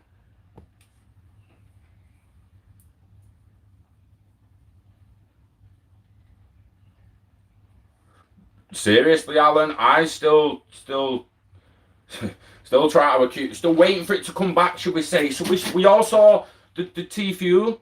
You all saw the T-Fuel calls that I did. What's T-Fuel on now? What price is it now? We saw it go to 58. It retraced to like the 40s, the high 30s, didn't it? And I was showing on the retracement that, like, look, expect like 34, possibly the 20s on this retracement. But I'm going in here just in case. I said it. That's now gone down a little bit, but I accepted it because I knew off the retracement it could go lower. Still waiting for it to come back. Because I'm not looking, not stressing myself. I'm not letting the emotion of feeling like I have to watch it every day come back. So yeah, still waiting for the account to grind its way back a little bit, to be perfectly honest. But we're not giving up on it, and we're not. It's not as bad. It's not as bad as people seem when it's down. Do you know what I mean? If you believe it's coming back.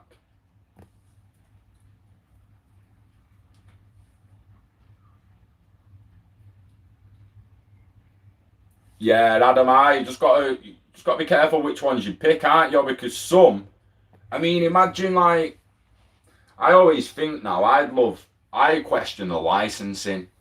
Who's going to be allowed a license to grow medical cannabis? That's going to restrict the adoption of maturity and the value some people put on it. They need to kill the black market of cannabis. So, like, the people I buy cannabis off at the moment, it's clearly not a fucking pharmacy, is it? Let's have it right. It's not a joke about it. Like, it's not. Are they going to give them people a license so they can open a shop and sell actual medical grade cannabis when it comes to it? Or are they going to shun them and leave them out to dry just because of they've done it in the past when it was illegal to do it? It's like, it's illegal to do it now. People get raided, right? And people get arrested and sent to jail in the UK for selling a certain amount of cannabis. And the government tells the people that cannabis has no medical use, yet it's the biggest medical cannabis supplier on the globe. Well, that's just hypocrisy at its finest, mate. Hypocrisy at its finest. I think, so, again, let's be real. If you've got cannabis charges in the past, drug dealing charges in the past, I think they're going to shun you, leave you out to dry, not going to give you a license to sell it in the future, even though you are one of the people who's already got a market, could instantly bring revenue into the economy. You just have to start paying tax on it and shit. Do you know what I mean? So they are the people you'd want to pull in, but I think they're going to shun them. But on the other hand, if you haven't got them kind of charges, I think the best thing you can do at the moment where you are is try and open a CBD vape shop with CBD balm oils and CBD fucking this and hemp chairs and hemp hammocks and all this other hemp shit. And you've got a little online shop where you get it straight from the warehouse and it's fucking drop shop to and whatever. And you do the currently legal shit. for when THC drops, you've already got the shop to just add it. Oh, we've got new THC range now. New THC range now. They're going to suck it up, mate. They are going to suck it up. The current people in the UK selling CBD, once THC goes legal, are going to suck it up. They'll just go, but as long as they can get a license, they'll just go, yeah, we've got a new THC range now. So everything we used to have in CBD is now also available in THC. Medical. Do you know what I mean? It's coming. It's coming. But they need to make sure it's done properly. Keep saying a fair world, man. Oh yeah, but Sly's not in the mainstream, is it? Do you know what I mean? We're like 15 years behind Israel, mate. I still think they all go there to get the cancers cleared, mate. What's this? What's this? This is what I think. This is what I think, mate. I think it's done deal with cannabis. They've gone everywhere. They know exactly what it does. They can cure anything and everything it actually cures with the cannabinoids. They know how to target them. It's just being dripped out for some fucking reason. Bit of a disconnect there, raining.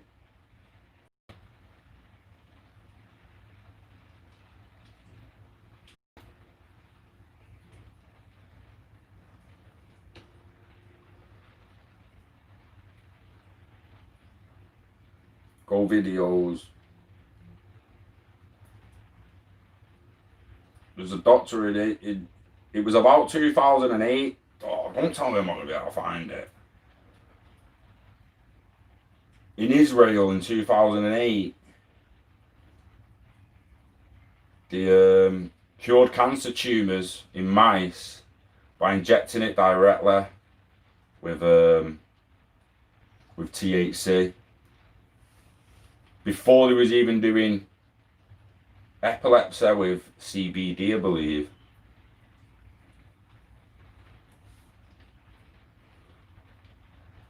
I didn't buy that. It's fucking dubious, dude.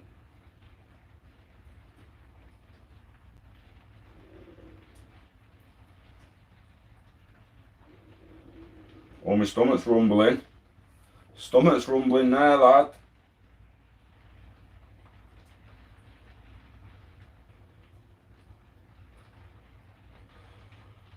Right, science uncovered cannabis might help to cure cancer. The power of the plant. Let me introduce you the Israeli cannabis and cancer expert, Dr. Derry Merrier, a mild Royal Society of Medicine at Oxford. Circus attended by long anticipated Dr. David Merrier.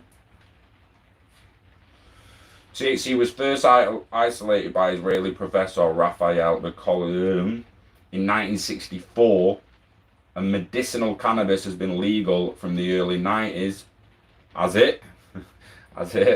For a certain group of patients, like cancer patients and those with pain-related illnesses such as Parkinson's, multiple sclerosis and Crohn's disease.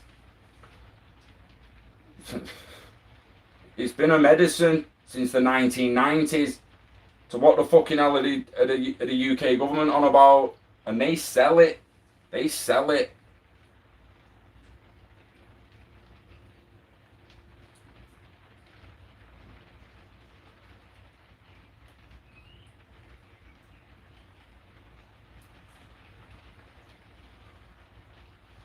Britain's biggest cannabis farm is in Sittingbourne and it's legal.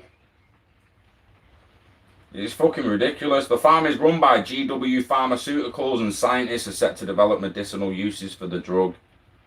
You mean continue to develop? Set to continue to develop. The farm is run by GW Pharmaceuticals,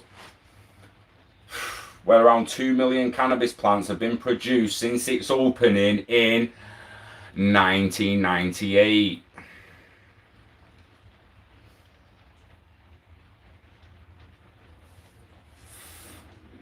What the fuck?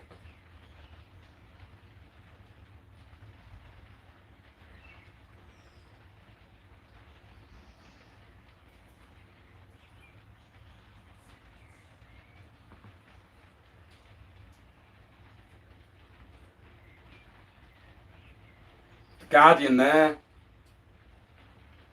Most in the US think cannabis has health benefits despite lack of data. What lack of data? It got isolated in the 60s, used as medicine since the 90s. You're talking about lack of data. Start reporting properly, please. Jesus wept. You know, I'll keep saying it till they do it. Not that they're watching.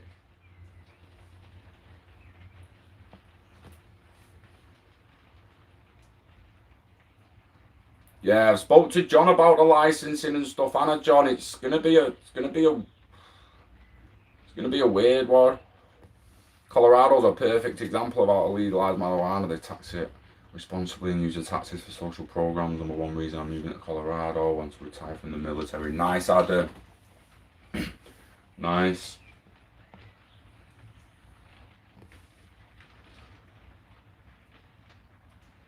Oh, 15 minutes into 187. Shit the bed. Right. Oh, we've got to end it then and let you get back to that. I won't end it right now. Winding down anyway. The dude's gone. Breakfast time, his stomach's rumbling. Mine Bitcoin. Mine multiple coins. There's coins that are easier to mine than Bitcoin, and they're a lot lower value with more room to move up, mate. When you think about percentage in games and how many times, what X you're getting, and we're getting 10x times 10, and we're getting 20x, 30x, 40x. Some of these projects and coins down at the bottom at the moment that are like 0.1 of a cent and 0.2 of a cent. Like, just imagine they get to like $10 by 2025, couple of dollars each. And people will come at you like, oh, but you're shouting numbers like that. What about the total market cap? It's like 1.2 quadrillion, mate. Up to 1.2 quadrillion is the possible market cap of the total crypto market, including CBDCs. So what are you talking about? 500 trillion to 1.2 quadrillion total value. We're not talking about money, your 90 trillion. We're talking about value, the internet of value. Expert equals drip under pressure.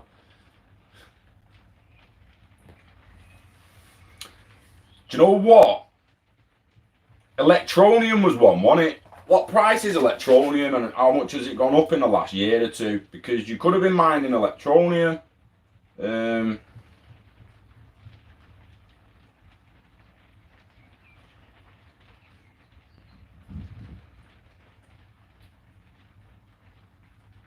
it on coin market cap.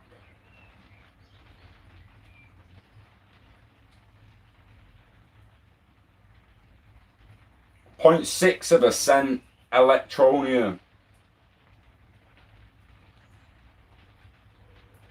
Max supply 21 billion. Circulating supply 10 billion. Half of them out. So we're 18 cents. 18 cents, right? So if you go and mine a bit of Electronium now, with the simple expectation of it hitting its all-time high again, you've got from 0.6 of a cent up to 18 cents. Like, honest, I'm not doing it here because it's fuck that. But go and work out how many times that's gone up, how much percentage gain that actually is, when it happens. Do you know what I mean? This is what, like, seriously, you can get an app to mine Electronium. I'm fucking sure you can. And I don't like pulling information out my ass, like, you know, so I'm going to search it for you. Electronium, previously searched. Electronium. So there's an app for it. Alright, Electronium. Oh no, we don't look at that one. ETM reward, wallet balance, available. What? Available. Pay with ETN. Free. Sdr. EE. Gift gaff. What? Shitting me. Right, I took my eye off this, you know. Stop it. Instant payment notification, payment sent for ETA, added to queue, processes job, wallet sync, transfer submitted to the blockchain, payment successful. Mate, what? I might actually just download the app on this phone and see if it still mines. And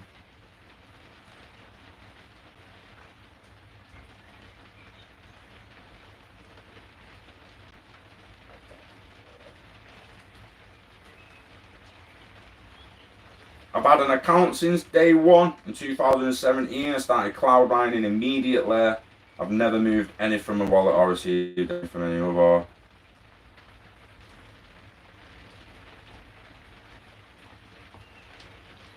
Oh, there we go. Oh, May 2020. You've rendered your own app completely useless to most users, myself included. Seems now like the rewards part was only there to bring in more users and gain popularity. And once you got that, you remove that feature. But it's likely a mistake on your part because a large number of us. Did I mine this on a lap here? Let me just figure this out.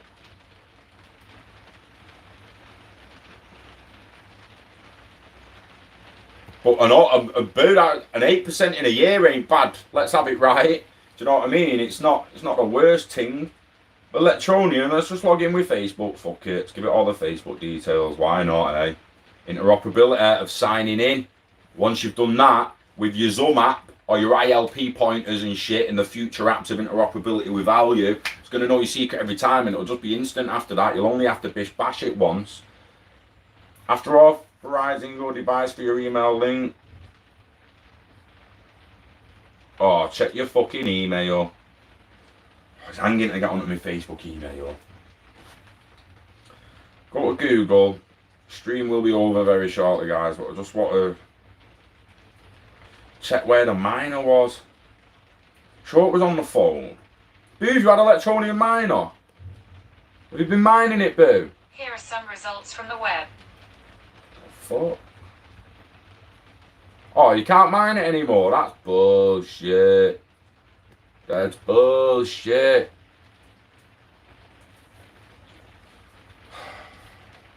Oh well.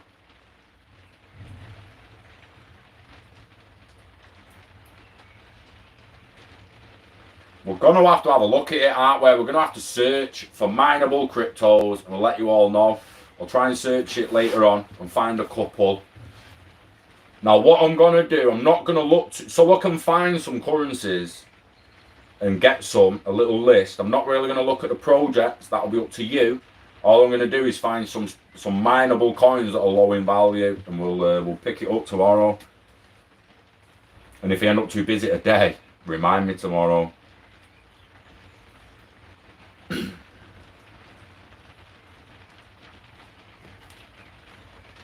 But, hey, honestly, real talk as well, again, look at the Electronium app.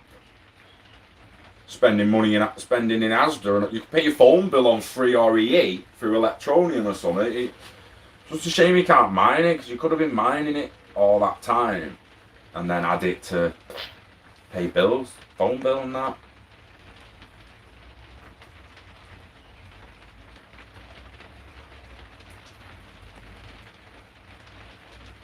Yeah, it's good that you can just sign in on some of them apps with just Facebook and Google and that now. So you just instantly, your data's shared, you signed in, they know who you are, and you can start pinging some value about. No doubt you might have further steps of verification to go to if you want to start dealing in big amounts of money and moving and exchanging thousands, like the rest do. Like, yeah, you go through multiple stages of KYC and shit, don't you, and getting verified. If you want to be able to bring out big money and stuff, but that's more cashing out. That Electronium look more like a payments app now. Shame, because it did use to mine. Just lay your own crypto coin slice. What I mean, set up a CBD shop, right, and then make a cannabis coin. And teach your suppliers about it. Find suppliers that are decent suppliers of CBD but know nothing about blockchain and have not already been tied up. So get on to them and you can be like, look, blockchain is going to change this here. We can show them VeChain and be like, there's cannabis ones like this popping up, but I want to make a small little community where we make our own and we push out a certain brand and a certain kind of cannabis and boom, boom, boom. Yeah, but all that there can be only one is not real. It's not doesn't exist. There's more than one TV network in me. Is there just one TV network in Canada? Is there just one one type of cough medicine? Is there just like one chocolate bar? There's just not, is there? There's variety everywhere you fucking look, and it's gonna be no different when it comes to networks and ledgers and what fucking you want to chew on, basically. Do you want to use a Chinese network? Do you want to use IBM? Do you want to make your own and tap it into everyone else's? There's going to be so much variety and choices and options. It's unbelievable. And yeah, we can get together ourselves in some projects and make our own. Do you know what I mean? Make our own coin, make our own project, get it off the ground, and then just suck people in who are passionate about that and let them run with it. Because if you're moving in a true decentralized world, you don't need to mother that project for its entire life or for the rest of your life. You get it off the ground and then you push it towards an open source community and you let them run with it and you let the people make that idea what they want it to be, because they're the ones using it. Do you know what I mean? We're going into a decentralized world. That's how we've got to start thinking. It's different if you've got a company that you then want to use to do other things that you let build themselves. Do you know what I mean? And you stay in that hub that you've created that allows you to do all these things. That's legit. Do you know what I mean? But make no mistake, you can just open a decentralized, like the XRPL now, it's not in Ripple's control directly, is it? It's decentralized. It's super, super interesting the way it's going to go, and exciting at the same time. Seed on EOS, dealing with cannabis and blockchain. Will do. There's loads of them, isn't there? I mean, like we say, cannabis, people just think, and a bit of bud, but it's not that. It's balms. Like, you can get CBD balms that you rub into your hands to relieve your arthritis and stuff like that. You can get all sorts of stuff. You could get hemp chairs, said hemp hammocks, clothing, cannabis. It is going to blow up in the next few years. It really, really will. Cheers for the link, Adam. Have a gander to that link, guys. Save it before I go off.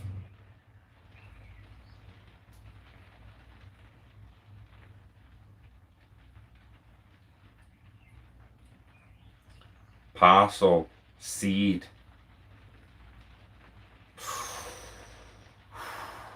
Triple not free. Triple not free. Guys, I want to point out to you that when you see triple naught like that, 0.000, that is the one where you throw a bag of sand at it and you got $1 million. I'm not saying you got a spare grand, but that's the one where if you put several £100 into it, you can get into the millions. So by the time it's at a cent, regardless of what you've gained in getting up to a cent, it's 10 grand a cent if you've got 1 million tokens. 10 grand a cent, mate. If you manage to get 1 million.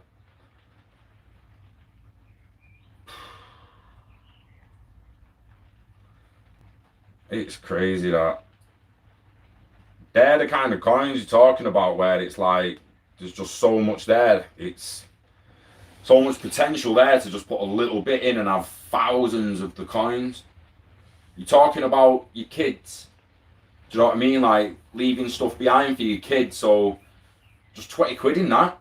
Just 20 quid in that. Do you know what I mean? It's ridiculous.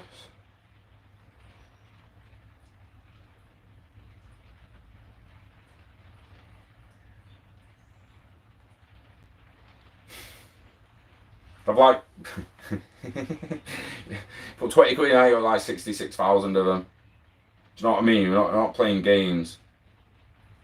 2 grand in that, at the moment, you'd have 6.6 million of the coins. 200 quid, you'd have 666,000. You're talking several £100, gets you millions, mate. Like, don't sleep on projects like that, but don't go balls deep. Like I say, 20 quid, 60 odd case tokens. What the fuck? Why wouldn't, like, what? Someone's going to go and throw 20 quid in a roulette soon. They're going to put 14 quid on a 14 team accumulator because footy started again. Do you know what I mean? And they're just going to throw 10s and 20s away when they could be getting thousands of little cryptos that have got the potential to reach a cent, and then you're in the thousands off that 20 quid. Just 20 quid then has turned into thousands. You could be buying your son's first car with a £20 fucking note that you put into a cannabis coin 7 years ago. Do you know what I mean? Think about it like that, guys. Legitimately, I've got 200 quid, what, put it in a cannabis coin? Alright then, mate, put 20 quid in 10 different cannabis coins, you're good. Do you know what I mean? You're covered, mate. You're fucking covered. Right? If 9 of them fail and you lose £180 or $180 and one of them goes to the fucking moon, that 20 quid has ended up 20 grand. Life changing. Anyway, it's been emotional, guys. I always enjoy it. I appreciate you coming in, engaging, chatting. I also appreciate the people who come and watch and don't chat. Yeah, lots to think about as we move forward. There just is. The main thing is, how are you going to make yourself happy? What's going to make you happy? And I don't mean by you buy the big house, you buy the car you've always wanted, you blah, blah, blah. I mean, once you've got all that and you've secured your family and your future, what do you think you're going to want to do then? What then? Do you know what I mean? What's the end game plan? Like, well, I've got an end game what to be at, like sat on the balcony or some sick gaff doing what we want to do every day. But what's that what we want to do every day? What's that what we want to do every day? How does that what we want to do every day continue to support us and progress and leave the family generational wealth, but also help other people? It's not just about us. It's not just about us anymore. It's why it's going decentralized. It's not about any one entity. It's not about any one person. It's about taking the planet forward fairly. Happiness, guys. Wishing you and yours health and happiness. If you've got it, hold on to it, baby. You know the dance. We love crypto. We love internet of value. And we love where the future's going. Be positive. And I'll see you on the next one. Peace. Enjoy 187, Alan. It is an epic film, mate. Laters.